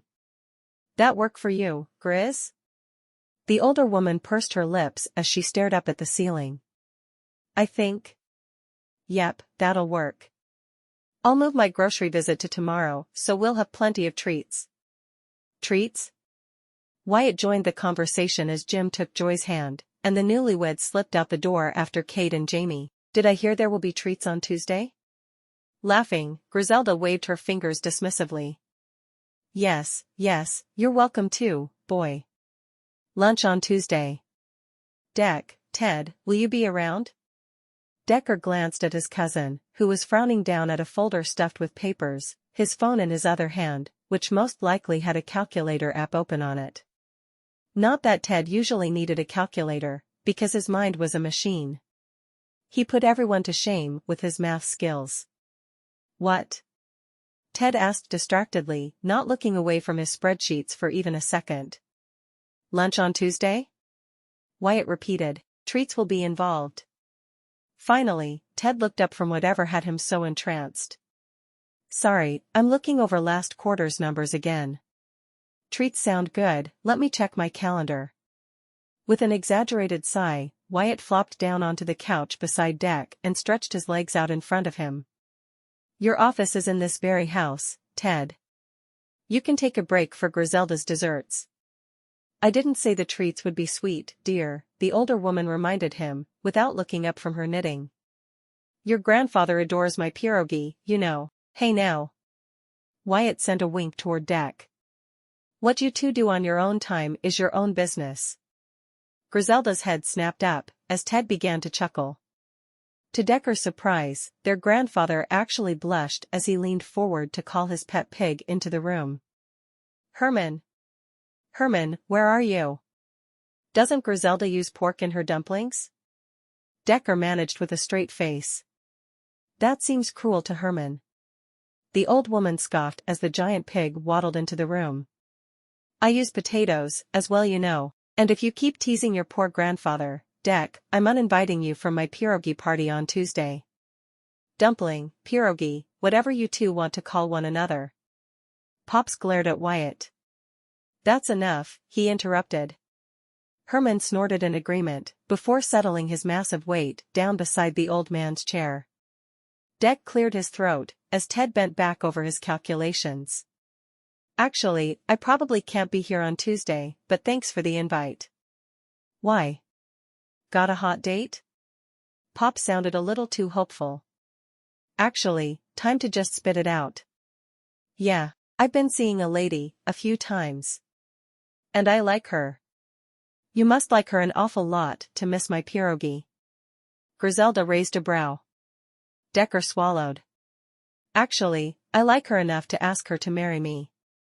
His brother's head jerked around so quickly it might have been on springs. What? Wyatt choked out. You too? Hey, you are the only one who said you wouldn't get married, Wyatt. Ted pointed out reasonably. Yeah, but I didn't expect the rest of you to fall so quickly. Are you really going to marry her? Wyatt stared at Deck with narrowed eyes, and Decker wondered at the wisdom of such an announcement. He glanced at his grandfather, who had one hand resting now instead of scratching behind Herman's ears, as he stared at his grandson with a wide grin. Herman, however, didn't care one bit about Deck's love life and was letting his master know with unhappy deep grunts how he felt about the distraction. I want to marry her, Deck confessed. I'm just worried it's too soon. When'd you meet her? Ted asked. The other week when the school camp came to visit. Her daughter was one of the kids, and she got hurt. When I was fixing her up, Bobbi found me. Bob? Pops repeated, blinking in confusion. Your cousin? Herman's oink clearly ended in a question mark as well. Decker shook his head, answering both of them. Bob by Bobbi Rae, because she doesn't like just Bobby. Jim met them both and didn't seem to object. Why would he object? Pops was beaming. A daughter, eh? This Bobbi seems like a nice girl. Wyatt scoffed. You're only saying that because your name is Bob too. Well, why not? Pops shrugged. It's a good name. Clearly, she's a good egg. Except she lacks good taste, because she's an egg? Ted asked innocently. Because she doesn't like her name, which is a proud and noble name, Pop corrected with a scowl. Herman grunted in agreement. Say, you know what goes well with eggs? Wyatt grinned at the pig. Bacon. Griselda gasped, Pop sputtered, and Herman jumped to his feet, spun around in a circle twice, and took off running out of the room, squealing as he went. As Wyatt chuckled, Griselda leaned forward and shook her finger at him. You know the B word is forbidden in this house, young man. Ted nodded, his expression carefully neutral. We call it meat candy, Wyatt. Or the Lord's favorite. Enough, you three. Pops threw up his hands and glared at Decker. You're going to marry this Bobbi gal? Deck shrugged and met his grandfather's eyes. You don't think it's too sudden? Wyatt's right, I did only just meet her. Yes, it's too soon, Wyatt interrupted. You barely know her. No, it's not, Pops countered. Bob, Cade, and Jim married women they'd only just met. And if they jumped off a cliff, would you follow? Wyatt tossed back, using one of Graham's favorite sayings. Actually, come to think of it, she'd used that one on Wyatt way more than on any of the rest of them. Ted slapped his papers against his thighs. Did you just compare your sister-in-law to jumping off a cliff? Yes. Wyatt pointed a finger at his cousin. And if you tell her that, I'll tell her you wet the bed until you were 14. Ted gasped. That's a lie. Yep, it is, Wyatt agreed with a cheerful nod. But she won't know that. Pops rolled his eyes at their bickering. Point is, Decker, son, that it's not a problem to ask the girl to marry you, even though you just met. Yes, it is, Wyatt repeated. No, it's not. Pops glared. Wyatt grinned. It totally is. I knew I was going to marry your grandmother by the end of our first dinner together. Took me a bit longer to convince her, but I was certain. That was news to them all, and Wyatt flopped back against the couch, obviously knowing when he'd been beaten. Decker was the one to follow up. Really? How long did it take Grams to agree to marry you? Their grandfather shrugged, looking mollified at winning the argument. A few weeks. Remind me to tell you how I convinced her, but yes, there's nothing wrong with listening to your heart, boy. If your heart is telling you this gal is the one you want to spend the rest of your life with, then it's not too soon. The rest of your life. Forever. Decker swallowed. Yes. Yes, that was what his heart was telling him. Do you love her? Ted asked quietly. It wasn't like his analytical, business-minded cousin to get so personal, but when Decker glanced his way, Ted's expression was completely serious. He was waiting for an answer. So Decker told him the truth. Yeah. Yeah, I think I do. Ted nodded, approvingly, as Wyatt groaned. Then go ahead and marry her, Deck, Ted said, and ignore that pea-brained brother of yours. Pea-brained? Wyatt yelped. You're just upset that I'm going to take your money when you lose the bet about me being dumb enough to get married. I love her. Slowly, Deck smiled. I love them both. I love Bobbi and CJ. He hadn't expected it to happen so quickly, but thanks to their time together, and the numerous texts, he'd fallen hard for her. He couldn't recall ever being so scared as he'd been when sitting beside CJ in the ER, while waiting for Bobbi's doctor to tell them how she was. But he'd held the little girl's hand and had known he was right where he was supposed to be. Because he loved them. He met Pop's eyes, and the old man was smiling as well. Tell me about her. About them, boy. I want to know about this Bobbi of yours and her daughter. Griselda nodded without looking up from her knitting. I always knew you'd do well, matched up with a single mother, dear. You need children in your life, and so do I. Pops blurted. I'm going to get a great-granddaughter? Decker hadn't even thought of that. He straightened, his heart swelling with joy. Her name is CJ. She's 6 years old, and the cutest, smartest little thing you'll ever meet. And as he told his family about the 2 ladies he loved, he realized they'd be welcomed into the Cauldron family with open arms. Now he just had to convince Bobbi that marrying him was a good idea. Well, I'm glad I caught you alone, finally. Bobbi squealed and threw her arms around her bestie's neck, happily letting Artie take some of her weight as they hobbled back toward the couch. I was so happy when you told me you were heading up here for a visit. I've missed you. Artie smiled as she deposited Bobbi on the couch, then plopped down beside her. Both of them propped their feet up on the coffee table, and Bobbi smiled to see the 4 sets of toes, her friends painted ice blue and sticking out from sandals, while Bobbi's left foot stuck out from the plaster cast, and her right foot was bare. Your purple is chipping, Artie pointed out, nodding to Bobbi's toenails. I know, Bobbi sighed. CJ brought down my polish yesterday, but then we got distracted. Artie twisting to the side, reaching for the end table. I see it. Hold still, and I'll touch you up. With a sigh, Bobbi rested her head on the back of the couch as her bestie unscrewed the cap from her favorite polish. Come to think of it, Artie had given it to her, hadn't she, and bent over her pitiful toesies. So, you're a busy lady for being in a cast. Busy? No, I'm not. My friend Laura has been nice enough to drive CJ to and from camp this week, so I don't have to.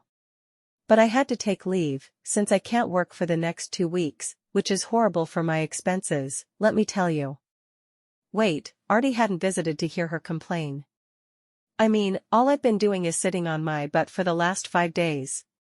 Well, that, and hanging out with Decker. He'd been the one to bring her the 1,000-piece puzzle she was working on. He'd been the one to start it with her, and to make her lunch each day. He really was a good cook, if a little overfond of bacon and not fond enough of leafy greens. Decker had scrubbed the counters in her kitchen, which she hadn't realized until after he'd left on Sunday, and he'd also fixed the leaky faucet and a half-dozen other small projects she hadn't mentioned to the landlord. He'd made himself at home here in the living room, keeping her company each day since her accident, and yesterday, he'd even carried her outside to sit on the porch and enjoy the sun. They'd talked about all sorts of things, favorite games and vacations and movies and childhood stories. She'd told him about her life back in Black Aces, though without mentioning Curtis, and he'd told her so much about some of the craziness surrounding his family, she felt as if she knew every one of them personally. And he'd kissed her. A lot. He'd kissed her, and although each of them had broken apart, breathing heavily and unfulfilled, he hadn't pushed her for anything more than kisses.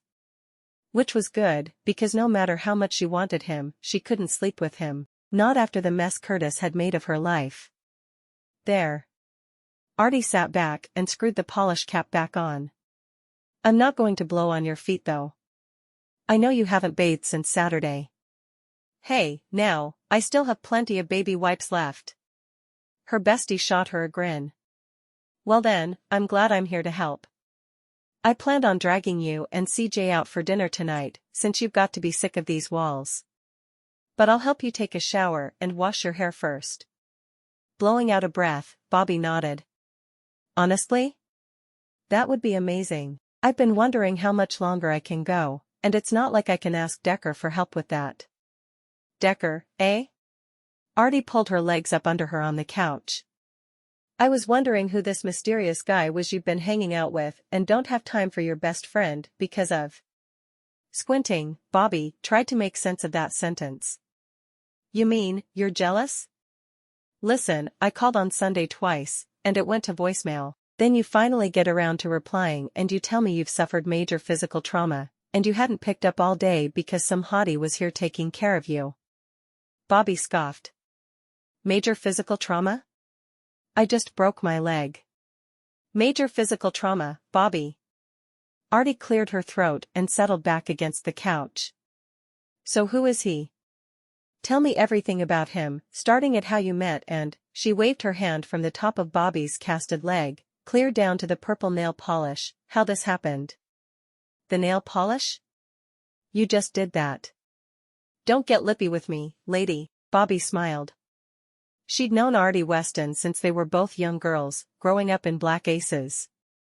Their families had been connected for generations, but out of all of Artie's sisters, Bobbi had only bonded with one of them, Artie herself, strongly. Artie had been there for CJ's birth, since Curtis wasn't, and leaving her to take the job in Caudron Valley had been one of the hardest things Bobbi had ever done. They made a point to see each other every month and texted almost constantly. Of course, since she'd met Decker, Bobbi's texting had slowed down. I'm waiting, Artie huffed impatiently, so Bobbi did as commanded and told her best friend how she'd met Decker, and how much fun he was, and how his kisses made her feel.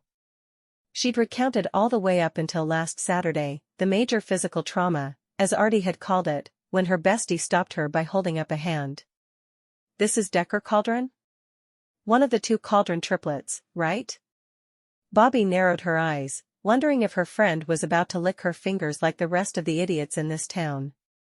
Right. I know his brother, Wyatt. Artie's stammer was uncharacteristic. He's Jax's best friend. Jax Weston was the oldest of the Weston siblings, and Bobbi didn't know him well. Huh. What are the odds that I'd fall in love with my best friend's brother? She was busy musing when Artie shot forward and grabbed her hand. What did you just say? Bobbi blinked. I said, what are the odds? Wait, what had she said? Well, it was a mathematical question of some sort. You said you loved Decker Cauldron. Oh. Oh, had she? OMG, I did say that, didn't I? Her subconscious preened and smiled smugly. Told you so. Shut up. Did she love Decker? Bobbi squeezed her eyes shut, sighing as she admitted the truth. She did love the man. She loved the way he treated her daughter. She loved the way she trusted him implicitly. She loved the way he made her laugh, and his work ethic, and the way he always smelled so dang good. She loved his smile and how he looked when he went a few days without shaving, and how he was always surprising her with the strangest little bits of knowledge he'd picked up. She loved his kisses, and the way he made her feel like the most important person in the world. She loved him. Oh.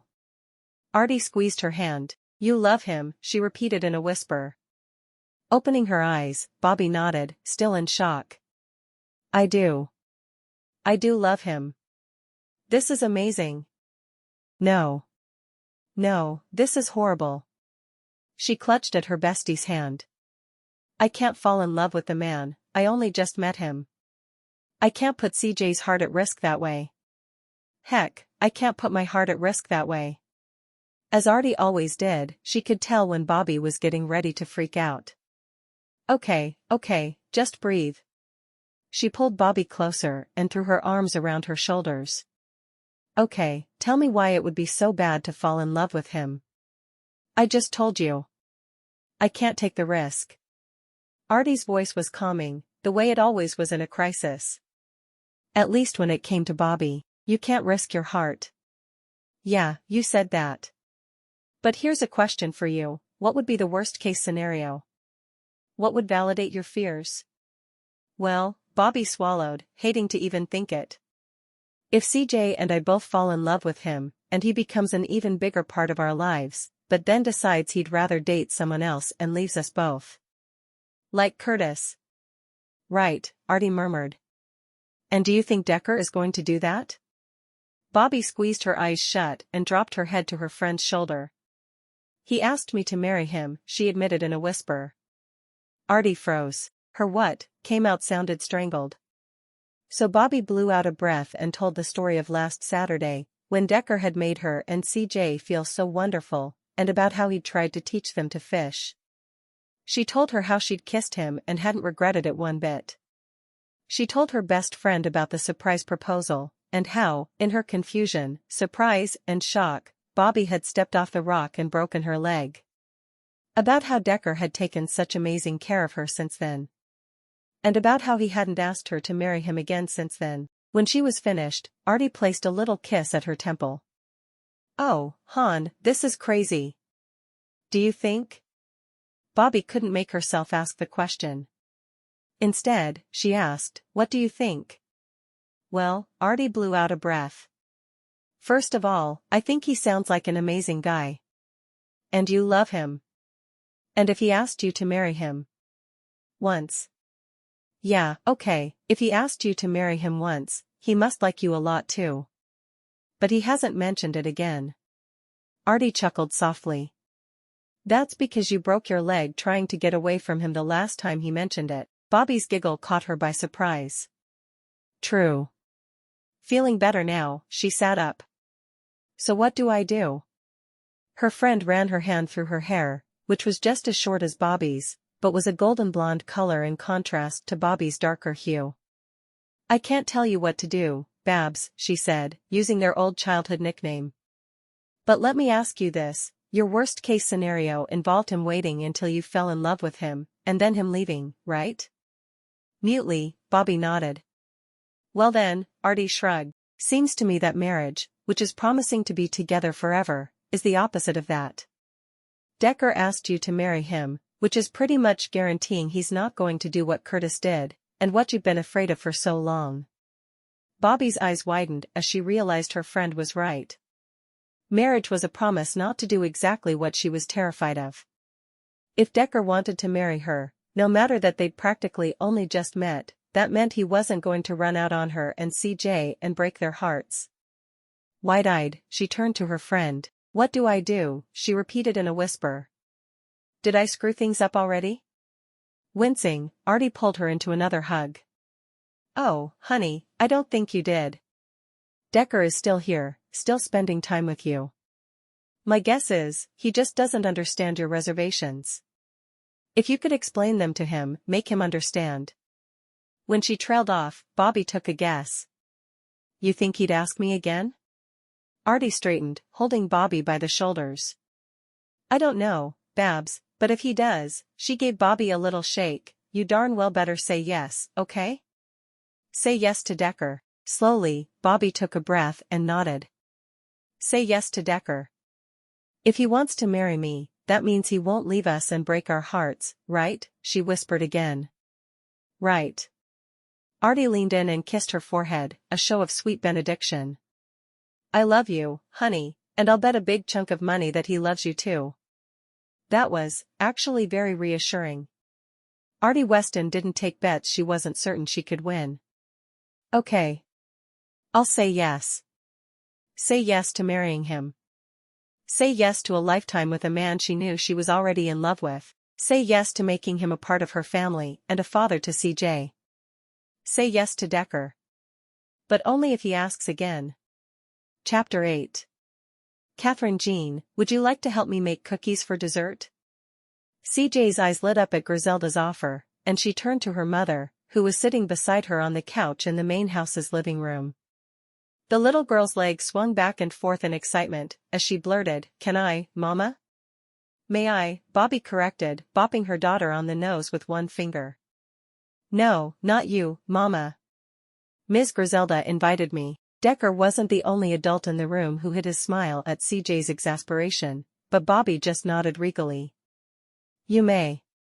But be polite and don't lick anything you're not supposed to lick." Jumping down from the couch, CJ reached for Griselda's hand. "Don't worry, she just says that 'cause I'm full of adventure." "Licking adventures?" the old woman asked, as she led the girl into the kitchen. "Only a few times. Sometimes, I think Mama fixates on stuff." Their voices drifted back into the living room. "Well, Catherine, in my kitchen, you absolutely must lick the mixing spoon after you're done with it." "I like your policies, Ms. Griselda. And I'm Cassandra Jacqueline today. Catherine was last week. Tomorrow I'm thinking about Consuelo Juanita." Griselda's reply was muffled. She'd probably stuck her head in the fridge, but whatever she'd said had sounded encouraging. Back in the living room, Pops nodded happily from his customary spot by the cold fireplace. "She's a wonderful child. Bright and precocious, and cute as a button." Bobbi smiled at the praise, and Decker squeezed her hand to let her know he agreed with his grandfather's assessment. Ted stepped into the room, his hair still wet, signaling he must have showered for the evening's family dinner. "Who's cute as a button? And wasn't that Graham's saying?" Deck opened his mouth to jump in before Pops did something foolish, like announce CJ was going to be his great-granddaughter or something, before Decker even had a chance to convince Bobbi to marry him, but Pops just nodded his greeting to his grandson, who crossed to stand against the mantel, and replied, "It was her saying, but it applies. Little CJ is a real charmer." Deck blew out a breath and realized he needed to get Bobbi out of there. When the three of them had arrived at the main house that Sunday afternoon, Pops had been delighted to meet Bobbi and CJ, going on and on about their lovely names. But when it became clear Decker wasn't going to introduce her as his fiancée, Pops had glared at him, but Deck couldn't, because he hadn't brought it up to Bobbi since his last disastrous proposal. He needed the time to be right so she wouldn't freak out again. And he thought he'd finally come up with the perfect plan. Standing, he kept hold of her hand. "Can I take you for a little walk, Bobbi Rae? Griselda will keep an eye on CJ." She glanced down at her leg, still wrapped in a cast, 2 weeks later. At least it no longer had to be elevated all the time, and she was getting around a little easier on the crutches. Sure, just let me get my crutches, Anne. No need. Before she could do more than let out a little squeak, he'd bent down and hoisted her into his arms, with one arm under her knees and one behind her back. Decker. What are you doing? She squealed, even as she wrapped her arms around his neck. How about this, sweetheart? He dropped a kiss on her forehead. I'll go for a little walk, and I'll take you with me? Take your time, boy, Pops called out blandly, as if nothing were out of the ordinary. If CJ finishes with Grizz, I'll introduce her to Herman. Where is that pig, Ted? As Deck's cousin responded to their grandfather, Decker swept Bobbi out of the room and up some stairs. He then crossed to the rear of the house, to a door which was rarely opened. Would you do the honors? He murmured, bending low so she could reach the knob. On the other side was an uncarpeted staircase leading up to the attic. It had changed a lot in the years since Decker and his brothers and cousins had grown, and even more since Grams had died. When he'd come up here 2 weeks ago to dig through the old games he took over to Bobbi's, he'd been struck by the memories. After his parents' death, Grams had built him a little nook up here against one of the windows, providing him with as many art supplies as he needed to soothe his soul. Over the last week, he'd cleaned it up again, and that's now where he carried Bobbi. The table and chairs probably had seemed much bigger to him when he was a kid, but he could recall sitting there in the sunlight while making model planes as a teenager, so they'd likely hold him as an adult. Carefully, he set Bobbi down in one of the chairs and stepped back. She hadn't said a word on their walk and was now looking around the attic curiously. He tried to see it through her eyes. There wasn't air conditioning up here, but while the air was a little stale, it wasn't so warm as to be uncomfortable. There were boxes stacked along the walls, one entire wall was devoted to Christmas decorations, but there was very little dust. Griselda still came up periodically to clean, even the heirloom furniture and the creepy rocking horse Deck's great-great-grandfather had made. Would his own kids one day play up here? He hoped to build a house up on the ridge for his family, Bobbi and CJ and any other children God granted them, but Pops would likely insist they come to the main house to play often. The reminder of children, his and Bobbi's children, dragged his attention back to her. She'd gripped her hands in her lap and was staring up at him. He tried to smile. She lifted a brow. I like spending time with you, Decker, but it's a little creepy to drag me up into the attic. This time, his smile was genuine, and he moved to sit across from her at the table. In order to see her properly, he had to move the big wrapped gift out of the way, but he'd get to that later. This was, well, I guess you could say this was my sanctuary when we were growing up. It's a big house, but with 6 growing boys, there was never enough privacy. He nodded to the bin of old art supplies under the table to her left. Grams used to let me hide out up here for hours at a time, and she'd buy me whatever craft supplies I asked for. I was sitting in this seat right here when I tried my first leather punching kit and fell in love with it. Smiling, she shifted forward, so her arms were braced on the table. That's how it happened, huh? Yeah. There was just something so satisfying about working with leather, and I got better and better with it, and now. His gaze darted to the gift beside them. He'd spent the last 2 weeks working on something besides saddles. Well, I have to say, it's a weird place for a walk, but I'm glad you showed it to me. She reached across the table and took his hand. I know how much your Grams meant to you, and I'm glad I got to see so much evidence of her love for you. Since she'd been the one to make the move, he latched onto her hand with both of his, desperate to keep her here with him. Always. Bobbi Rae, I dragged you up here, because I have something I want to ask you. Well, you carried me more than dragged me, but go ahead. He swallowed. The last time I asked you to marry me, you broke your leg trying to get away from me. She winced, then said, I told you that was just because I was surprised, is all. But, what do you mean by the last time you asked me? Was it his imagination, or did she look almost hopeful? Taking a deep breath, Decker said a little prayer in his mind. He wasn't about to make a big mistake. Because, I'm going to ask you again. To marry you, she whispered, her light brown eyes wide.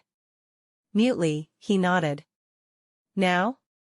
He nodded again. She blew out a breath. Before you do, I have to tell you something, she whispered, dropping her eyes to their joined hands. I'd like that. I'd like it even more if it's about CJ's father, and what he did to make you so skittish around me. Her gaze slammed back into his, and he offered her a little shrug of apology. I figured there was something in your past that made you freak out, Bobbi Rae. I've never met another woman I love as much as you, and I can't imagine I ever will. What you and I have, he shook his head, looking for a way to explain it. I felt a connection with you, and with CJ, from the moment I set eyes on both of you.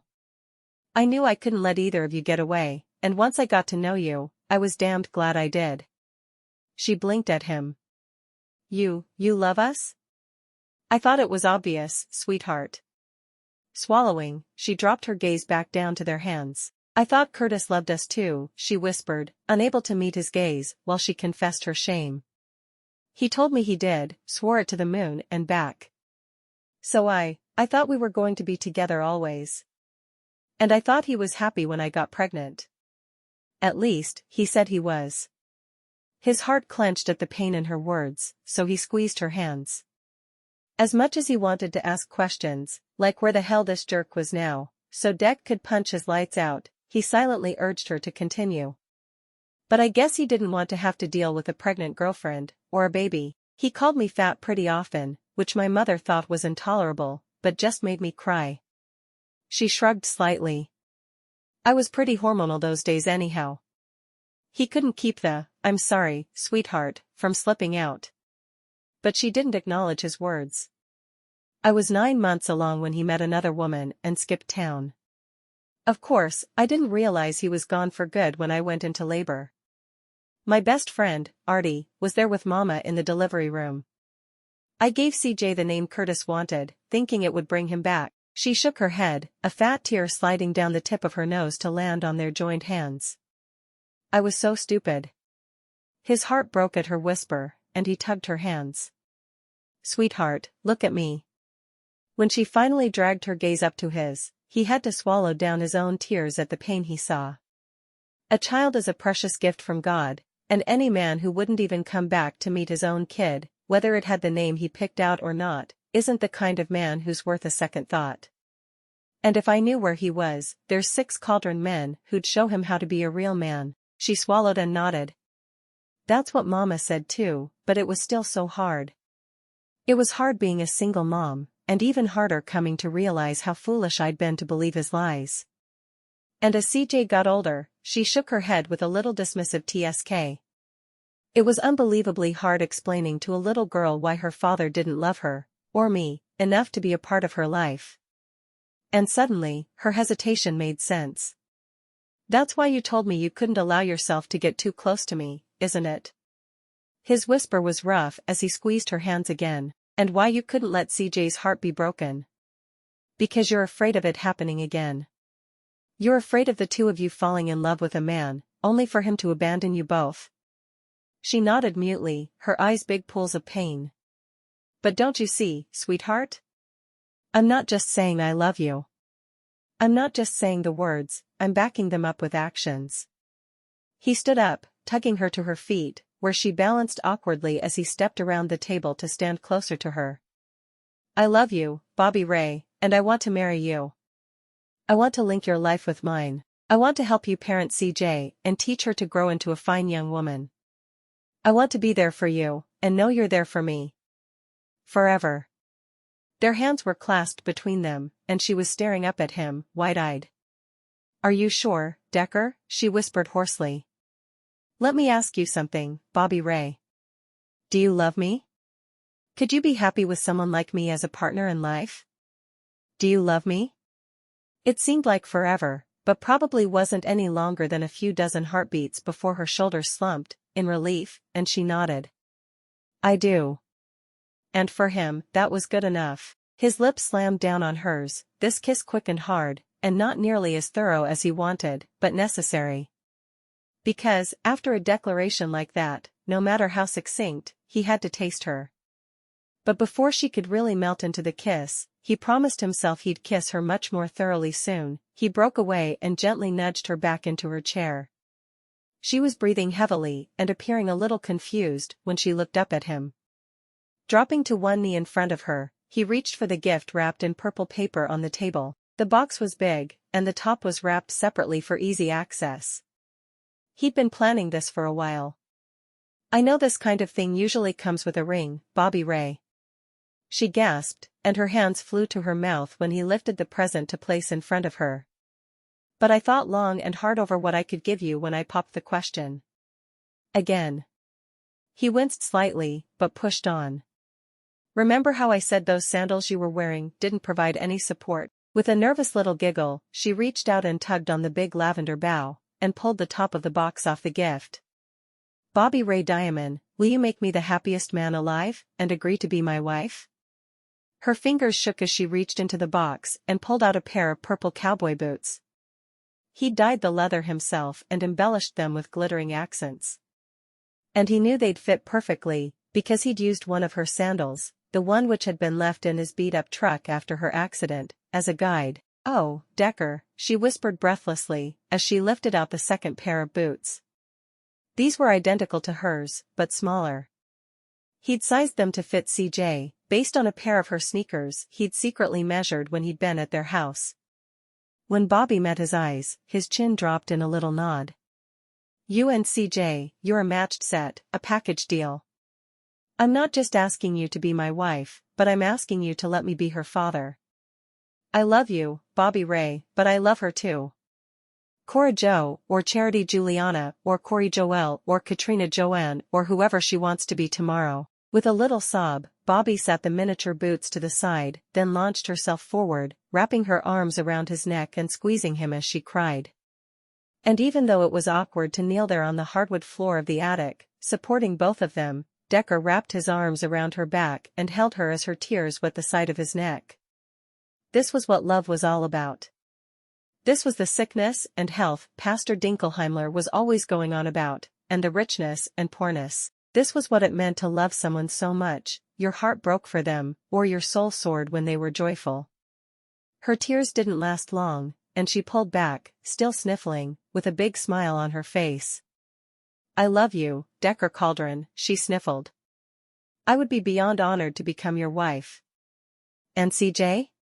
"She'll be thrilled to become your daughter." A daddy. He was going to become CJ's daddy. His arms tightened around her. "I love you, Bobbi Rae." One of her hands wiped at her cheeks, even as the other tugged his head down to hers. "I can't wait to spend a lifetime with you." And as his lips met hers, soft and sweet. Chapter 9. "Do I look okay, Mama?" Bobbi was surprised how tightly she was gripping her daughter's hand. They were standing in the little vestibule of the church, waiting for the preacher to give the signal. When she looked down at CJ, Bobbi's heart melted, and despite her fancy white dress, she sank to her knees right there in front of the little girl. "Oh, baby, you look so pretty," she whispered, her voice rough with unshed tears. "I'm so proud to be your mama." CJ switched her little bouquet to squeeze into the hand currently holding Bobbi's, and lifted her other palm to her mother's cheek. "You look prettier," the little girl said in a solemn voice. "I'm glad you're marrying Decker." Swallowing down her tears of joy, she assured herself. Bobbi nodded. "I am too. And I know he's thrilled to become your daddy." "You think so?" CJ dropped her hand and stepped back, staring down at herself. "I wanted to look nice enough for him." "Oh, baby. He loves you, no matter how you're dressed, honey, but yes, he's going to think you're the prettiest little girl he's ever seen." CJ was dressed in a frilly white gown, which fell down past her knees, and wore a crown of purple flowers in her hair, which matched their bouquets. In fact, she and Bobbi matched almost exactly, except Bobbi's crown had a white veil attached to the back of it, so it flowed down across her bare shoulders. And CJ's boots were much more obvious. The little girl stuck one foot out and admired her purple cowgirl boots, as she called them, with a little grin. "He wanted me to wear these, did I tell you? Only every day," but Bobbi smiled and nodded as she clambered to her feet. And I'm glad we were both able to. Shifting her weight a little, she hiked up the skirt of her gown so that one purple toe stuck out. Of course, on the other side, the toe of the big, clunky rehabilitative boot stuck out. But it was a lot better than going down the aisle on crutches, which is why they'd waited. It had been weeks since Decker's incredible proposal up in the attic, weeks since she'd said yes, and her life had changed for the better. So much better. Her doctor had cleared her to go back to work, albeit sitting down a lot more, and eventually she'd transition to the removable boot, which she now only had to wear when she was walking or moving around a lot. She and Decker had spoken quite a deal about their plans for the future, and he'd already taken her up to the ridge, where she'd helped him pace out the location for the house he wanted to build. Their house. In the meantime, probably at least the next year, he'd be moving in with her and CJ, and now she knew she wouldn't have to worry. In fact, with Decker in her life, she didn't have to worry about anything.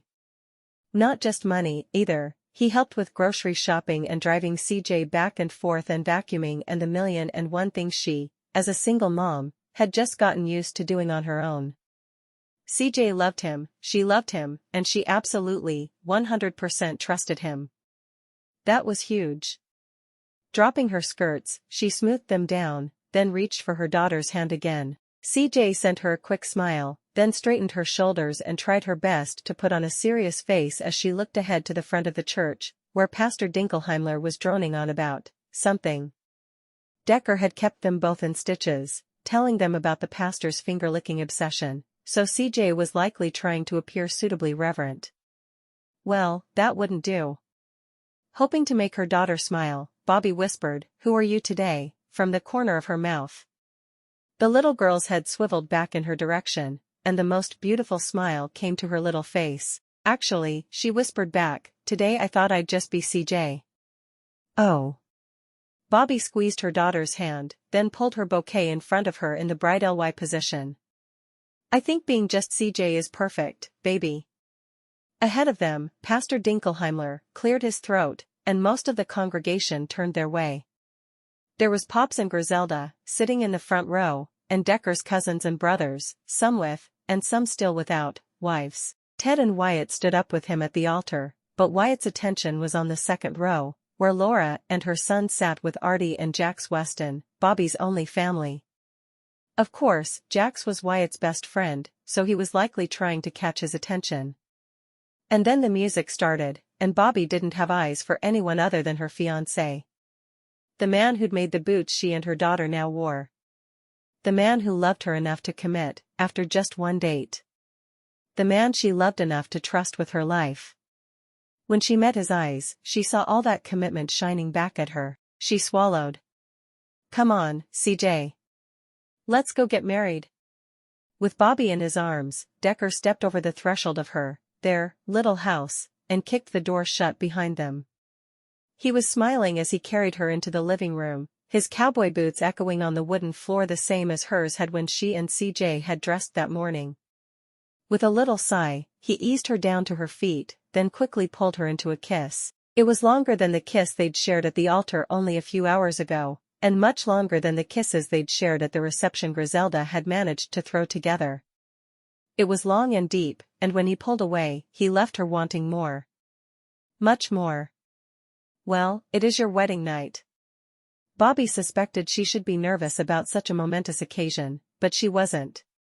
Maybe it was because she wasn't a virgin, or because she'd made out with Decker enough to know she was really going to enjoy making love to him, or maybe it was just because she loved him enough to know every moment would be great between them. He left her with one more quick peck on her lips, then stepped back. "I've got something upstairs I need to grab, but I'll be right back." "Don't go anywhere." With a wink, he turned and took the stairs 3 at a time. Don't go anywhere? Where would she go on her wedding night? Chuckling to herself, she sank down on the couch and hiked up her skirt. Luckily, the orthopedic boot was easy to get on and off, so with a sigh, her leg and foot were free in no time. Then she tugged her purple cowgirl boot off and placed it beside the medical one, just as she heard the water running upstairs. Her left cowgirl boot was upstairs in the hall closet, waiting for the time she could wear the matching pair. But she was so glad to have been able to wear at least one to her wedding. She was glad to have had a wedding, although she told Decker she'd be fine with a judge marrying them. But it had been nice to stand up with him in front of his family and their friends, and show the world what they meant to one another. Who would have thought there was a man out there who, not only loved her, but was willing to commit so completely and wonderfully? And give her the wedding every little girl dreamed of. If Mama could see her now, she'd likely be crying happy tears. No, actually, she'd rather Mama not see her now. Bobbi's gaze darted to the ceiling where her husband was still doing something, which involved the bathroom, it seemed. Mama would probably roll her eyes if she could see how desperate Bobbi was for Decker's touch. Better to think of other things, like those yummy little sandwiches at the reception in the church hall. Or the cupcakes with the fancy purple frosting. Or the way Griselda had beamed so happily as Decker had danced with Bobbi for one short dance, then had led her to a chair to hold court, which was good, or her leg would have been aching right now. Actually, Griselda was a delight all around. She'd offered to take care of CJ for the weekend until Bobbi and Decker returned to the main house Sunday evening for dinner. Well, when Pops had heard that, he'd bristled and declared he could take care of his great-granddaughter well enough, and Griselda had beamed at that too. CJ had been happy to head to the ranch for a few days, even though she'd had the option to stay with Laura. But with the promise of more cookie baking, how could CJ resist? Bobbi made a mental note to thank Griselda again for being so open and loving. There was something about the old woman which Bobbi couldn't put her finger on. She was a sweetheart, and she obviously cared for Pops and his grandsons, but she seemed so genuinely invested in their happiness, which one wouldn't expect from someone who was only a mere housekeeper. Of course, anyone who spent more than a few minutes with the Cauldrons knew they were no ordinary family. And now Bobbi was lucky enough to be a part of that. With a thundering like a herd of elephants, as Mama used to say, Decker returned downstairs, and without warning, swept her up off the couch. She was mid-protest when he thundered back up the stairs, carrying her, and both of them laughing all the way. He didn't set her down until they'd reached her bedroom, the bedroom they'd share from now on until they moved into their new home. Dimly, she heard water running in the background, but she had other things on her mind. Stepping back, he didn't quite release her, but settled his hands on her hips and lowered his chin to meet her eyes. There was something smoldering in those green depths, which set her pulse pounding. So, any plans for tonight? Knowing what he was asking, she couldn't resist faking a yawn. I dunno. It's been a big day. Maybe head to bed early? That's too bad, he practically growled. I had different thoughts. She hummed and found herself swaying toward him. Oh yeah? And then he gave her some of her own medicine. Yeah, he drawled all sexily. I was thinking I'd play a little Sudoku on my phone. Playing along, she nodded, realizing her breasts were plastered to his chest. I could catch up on my knitting, she breathed, her gaze not leaving his. That sounds boring. Want to play a game? Oh yeah, this was more like it. For weeks, she'd been waiting for this, yearning for his touch. They'd been good, nothing more than kisses and a bit more, just enough to let her know what was coming would be exceptionally good between them. Her pulse increased and warmth flooded between her thighs at the promise in his gaze. What kind of game? She all but purred, lifting her arms around his neck. He leaned down, his lips only inches from hers, then raised a brow. Candyland? Well, that hadn't been what she'd expected. She jerked back, her mouth dropping open. His grin was sexy, though ornery too. Strip Candyland? She began to giggle. He took her by the hand and led her, slowly, careful of her healing foot, into the bathroom. Once there, he released her, then reached down to turn off the water, and Bobbi beheld the most beautiful bubble bath she'd ever seen. The bubbles were pink and smelled heavenly of strawberries.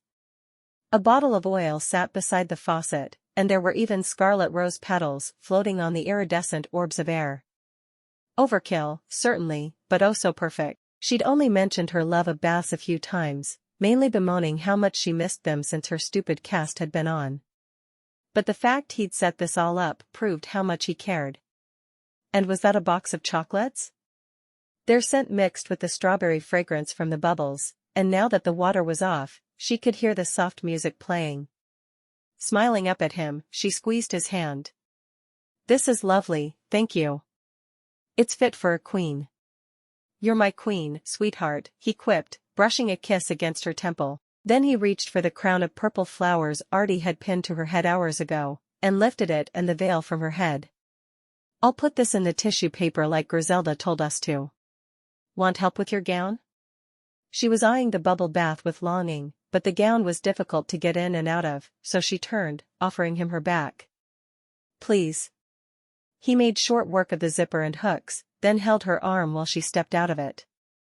Soon, she was standing on the tile wearing only her undies and that ridiculous bustier, plus her stockings. Part of her wanted to cover herself, knowing she was no supermodel, especially after childbirth.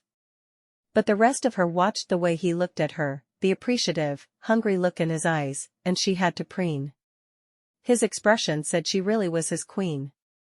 It was a moment before his eyes met hers again, and she knew his hunger was reflected in her gaze.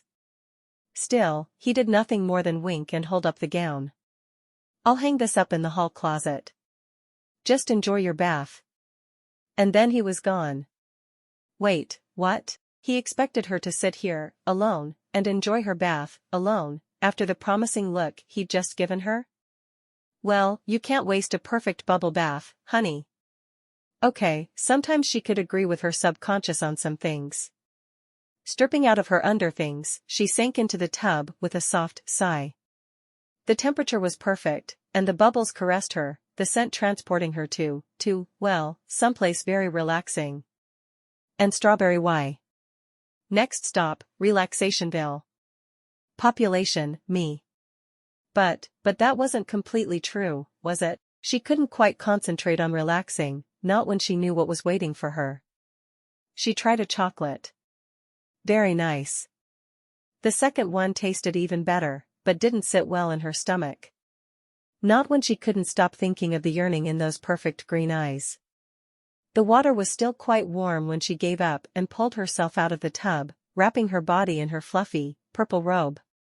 Luckily, her hair was short enough it had never gotten wet, because she wasn't certain she could wait a moment longer.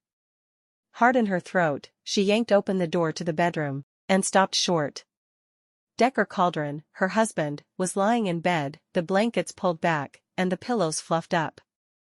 It was dark outside, so he'd turned on one of the bedside lamps and was lying there with his hand behind his head, one leg crossed in front of the other, his phone up, as if he'd been reading something on it. Oh, and he was completely, gloriously, wonderfully naked. "What are you doing?" Her voice sounded strangled, even to her own ears. As if nothing were odd about this, one of his brows rose. "I got tired of waiting for a partner, and I started playing strip Sudoku by myself." Strip Sudoku? Her lips twitched, and she made a point of dragging her gaze down his body, appreciating the hard planes and ridges she'd felt under his clothes, but had never seen until now. "And you lost, I see." With a growl, he was upright and standing in front of her before she could blink. Heavens, he was glorious. His shoulders were so wide and tan, his stomach flat and enticing, and lower. Her fingers itched to cup that part of him, to know what he felt like after all this time. "I'm glad we waited." He was breathing heavy, his chest expanding, and he looked as if he were arguing with his baser instincts. "It's been so damn hard, but I'm glad. I wanted you to be my wife before I made you mine in every way." The way he growled his claim on her sent shivers of need down Bobbi's spine, and she reached for him, pressing herself against his hardness. "I've been waiting weeks for this, Decker." His lips moved closer to hers. "I've been waiting a lifetime. I love you." Grinning, she pushed herself up on her good set of toes, to be able to reach his lips. "I love you, husband." In an instant, they were on the bed, where he reverently pushed her robe off her shoulders and gazed at her as if she were the most beautiful thing he'd ever seen. His blatant desire made her feel powerful, much like the queen he'd claimed she was. It made her bold, and daring, and utterly insatiable. She reached between them to grasp him, and began to stroke him as his teeth grazed one of her nipples, and she arched her back with a moan of desire. Pushing himself to his knees, he reached for her aching core, and she cried out his name in desperation. He pushed into her as she planted her feet flat on the bed and arched up against him. It felt so good. So right. So perfect. The age-old dance built the pressure, the pleasure, between them, and within moments, white-hot joy burst behind her eyes. Her legs clamped tightly around his hips, and that was apparently the only encouragement he needed because, roaring her name, he thrust again, then collapsed atop her. Oh. Oh my. When he rolled off her, he pulled her along with him, so she was sprawled half across his chest as they both panted. It's like we ran a marathon. Well, not quite, she corrected herself. Because a marathon would be utterly exhausting, and she definitely had enough energy for another round or two of that. Maybe 3 or 4 more rounds. Her lips curved upward. Right. To her surprise, the chest under her began to rumble, and she lifted her head to find Decker staring at the ceiling, chuckling. She wasn't sure why, but found herself joining him, loving the way his perfect smile looked against his freshly shaved cheeks. Why are we laughing? She asked. Well, I dunno why you're laughing, but I'm laughing because that was the most incredible experience of my life. He lifted his head long enough to wink at her, then flopped it back down to the pillows again. Oh good, she quipped, rolling off him, because that's why I was laughing too. But I think we should try it again, to have something to compare it to. She pushed herself to her knees, and winked right back. You know, for science. Slowly, he sat up, peering at her suspiciously. For science? She nodded, trying to keep a straight face. For science. With a grin, he swung his legs off the bed and padded around to her side, completely at ease with his nudity. You know what I think? He growled, bending down to meet her eyes. Holding her breath, she shook her head mutely. And when he swept her up into his arms again, laughter burst out of her. What are you doing? I think it'd be a shame to let those bubbles go to waste, Mrs. Cauldron. Let's go take a bath. So they did. Together. For science. Chapter 10. Can I take your plate, Pops? Beaming, the old man handed over his now empty plate to Decker's new daughter. Thank you, sweetie. But you should let Jamie, Cade, Jim and Joy handle cleanup tonight. He winked. It's their turn, you know. Since the Cauldron boys had started marrying, Sunday evening dinner cleaning schedules had been shifted around a bit. Now, 2 different couples each week were in charge of loading the dishwasher, and things went much faster. Luckily, as the newest newlyweds, he and Bobbi were exempt for a week or 2. Grinning slightly, Decker stretched his arm over the back of her chair and sent a wink at his wife. His wife. In every sense of the word, Bobbi was now his. Despite Pop's words, CJ just smiled as she carefully stacked 2 plates together, her attention on balancing her load. I don't mind. The faster we do dishes, the faster we can eat Ms. Griselda's cupcakes. You helped too, dearie. Remember, the plump older woman called out, as she bustled into the room, holding a tray piled high with miniature confections. I so loved having you stay for the weekend. Whoops. Catching her foot on the fringe of the rug, which sat below the dining room table, Griselda lurched forward. Decker and his brothers alternately winced or reached for the older woman, but it was Wyatt who caught and steadied her, being as he was the closest and could reach her in time. But he wasn't fast enough to save one lone purple frosted cupcake, when it launched from its place among the other 23 and went spiraling through the air, to land upside down on the wooden floor. Oh, fish sticks! Griselda burst out. Then she shrugged and straightened. Oh well, at least it wasn't the red one. Nodding to Wyatt, she beamed. Thank you for catching me, dearie. It should be easy to clean up. What? Decker's brother blinked at the woman. The cupcake, dear, the fallen one. Try to keep up. Herman. Wyatt raised a brow. Did you just call me Herman? Griselda screeched. As the huge pig trotted daintily into the room, CJ began to giggle outright, while Jim and Joy hid their grins.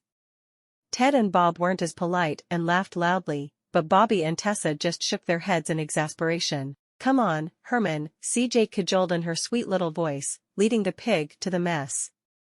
"If you're a good boy and eat this smashed-up cupcake, I'll be sure you get, she glanced around the room, then brightened. "You'll get to eat a smashed-up cupcake." "You're welcome." "Did I hear there's cupcakes for dessert?" Kate asked, leading Jamie back into the room. "Any chance they're chocolate?" "Not today." Griselda was walking around the table, placing a cupcake on each cauldron's plate. "There is such a thing as too much chocolate, you know." Kate looked confused, but Jamie made a point of clutching her chest and pretending great shock, which caused Ted to chuckle and Griselda to roll her eyes. "Here, Ted, you get the red cupcake," she said proudly, as she placed the treat on his plate, its red icing gleaming amid the purples. Frowning, Decker's cousin reached for it. "The red one? Is it poisoned?" "Poisoned?" Griselda's laugh was a little manic as she plopped a purple-iced cupcake on Bob's plate. "Why would you think that?" Jim nodded. "Griselda gave me a red cupcake at Kate's wedding, remember? And I'm still alive." "Wait a minute," Decker's eyes narrowed. "I think I had a red one at a Sunday dinner right after Jim got married, didn't I?" "I don't remember," the old woman snapped, thrusting a purple cupcake into his hands. "Just shut up and eat your treat, Decker Cauldron." He raised his brow. "Yes, ma'am." CJ was giggling, and when Deck looked over at Bobbi, his wife was serenely peeling the paper off her cupcake, but he could see the laughter lurking in her eyes as well. She caught him looking.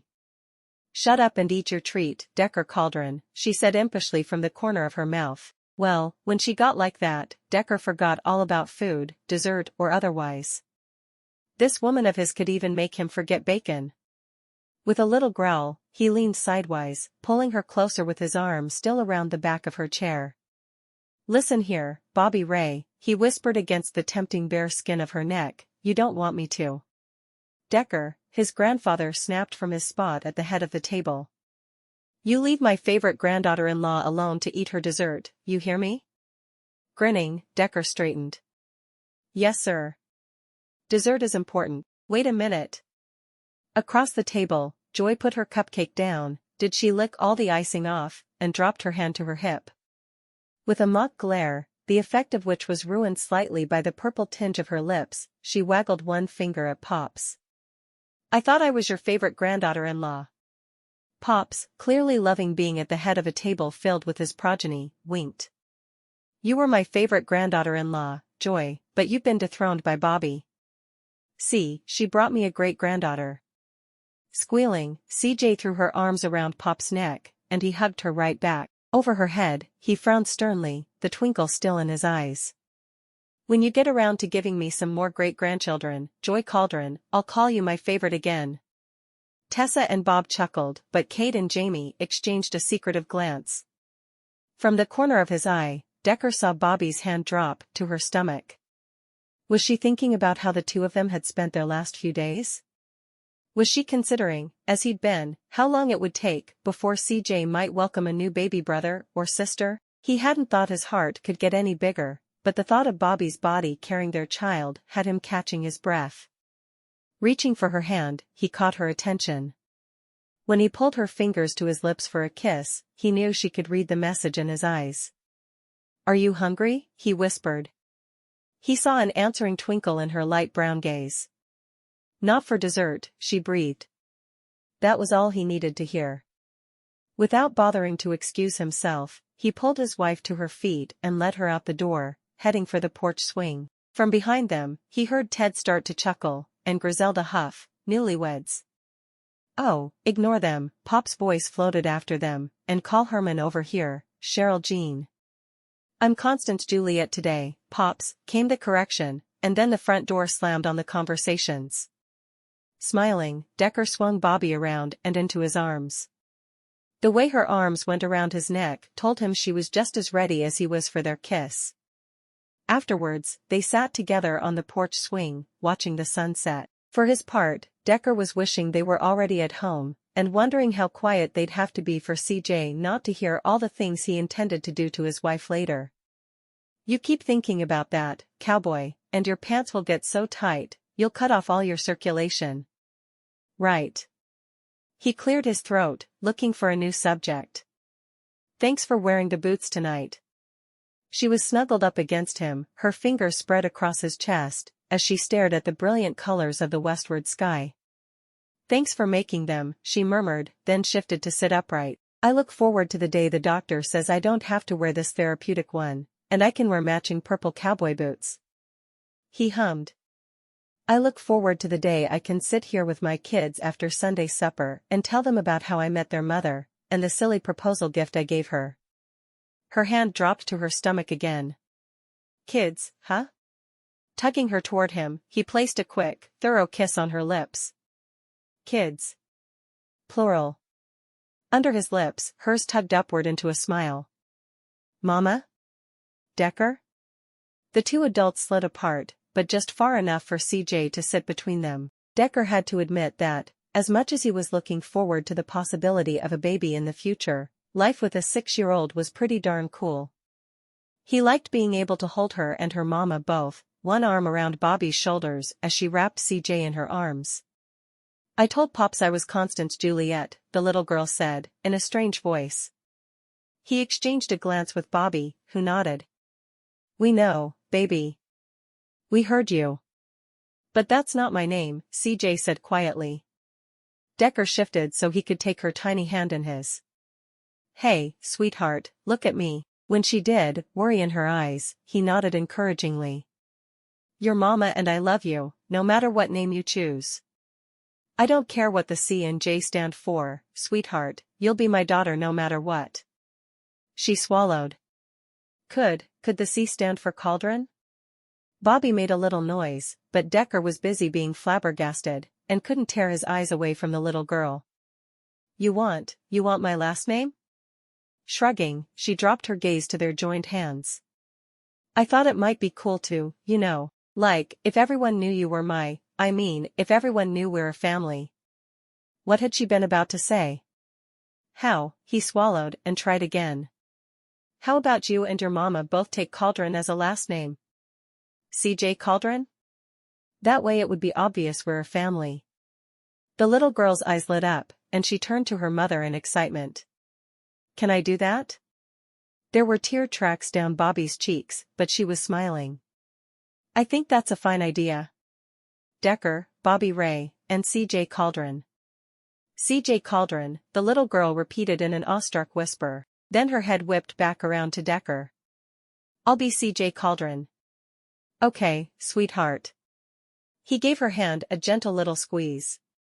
"But," she frowned. "I still hate my name." In an attempt to make her feel better, Decker started, "It can't be that bad. It's Kirstein Jaden." Decker's mouth snapped shut. That was pretty bad. He remembered Bobbi had named her daughter the name her ex had chosen, and now it was clear Curtis had even more to answer for.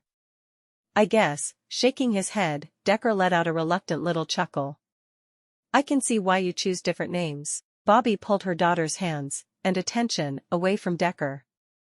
"And just like I always told you, baby, once you absolutely, positively find a name you want to use, we'll call you that for as long as you want." "Yeah," he agreed. "In the meantime, you just keep trying out new names. Have you considered Carol Jessica? Or Colleen Jenna? Cecilia Jane?" The little girl's smile was one of the prettiest things he'd ever seen. "I was Colleen once last year, I think, but I like Cecilia." He nodded. "Well, there you go. Add that to your rotation." When she pulled free from her mom's grasp, Decker hadn't expected CJ to raise herself to her knees and throw her arms around his neck. But that's exactly what happened. One arm was still around Bobbi, but he spread the palm of his other hand against the little girl's back and enjoyed the feel of her trust. She smelled of cotton and sugar and the hand soap in the downstairs powder room, making him wonder what she'd been up to all day, and when she pulled back long enough to smile up at him, he saw his future grinning up at him. "I love you, Daddy." Daddy. He was someone's daddy. Swallowing, he nodded, not sure he could put his feelings into words. But he had to try. I love you too, sweetheart. CJ nodded, satisfied, and buried her head back in his neck. Daddy. It was the best job title he could imagine. Beside him, Bobbi snuggled up, pressing their daughter between them. She reached around the small body, to rest her hand on his, and laid her head on his shoulder. I love you too, Decker. He was able to catch a glimpse of his wife's smile before she turned her attention to the sunset once more. Not as much as I love both of you, he whispered. CJ giggled. Love you more, Daddy. Epilogue. Ted caught a glimpse of the happy family out the back window, and he wished with everything inside him for a woman as good as his brothers and cousins had found. He didn't care what she looked like, as long as she was good. He looked at Bob and Tessa, Cade and Jamie, and Jim and Joy. 2 of his siblings and 2 of his cousins were married now, and Pops looked happier than he'd ever seen him. Ted wanted to feel the same kind of happiness being happily married had brought to the others. It seemed odd 4 of them were married and 2 weren't. They'd done everything together. They'd lost their teeth together. They'd started school together. They'd even fought together. But now, he and Wyatt were the last men standing. How was that going to work? Wyatt was a gambler, and he was a numbers man. The only way he gambled was on the stock market, and that wasn't really gambling, not when you knew what you were doing. Ted excused himself and walked out the front door, then made his way to the road, where he stopped and stared out toward the south. Why couldn't some lost tourist who was good, intelligent, and kind just show up out of the blue? Well, maybe she'd need to run out of gas, so she'd be there long enough to talk to him, but he'd have to think on that more. He walked along the short 2-lane highway, thinking about exactly what he wanted in life. When he spotted a car broke down up ahead, he sighed, then turned his slow walk into a jog as he went to render aid, because that's what cauldrons did.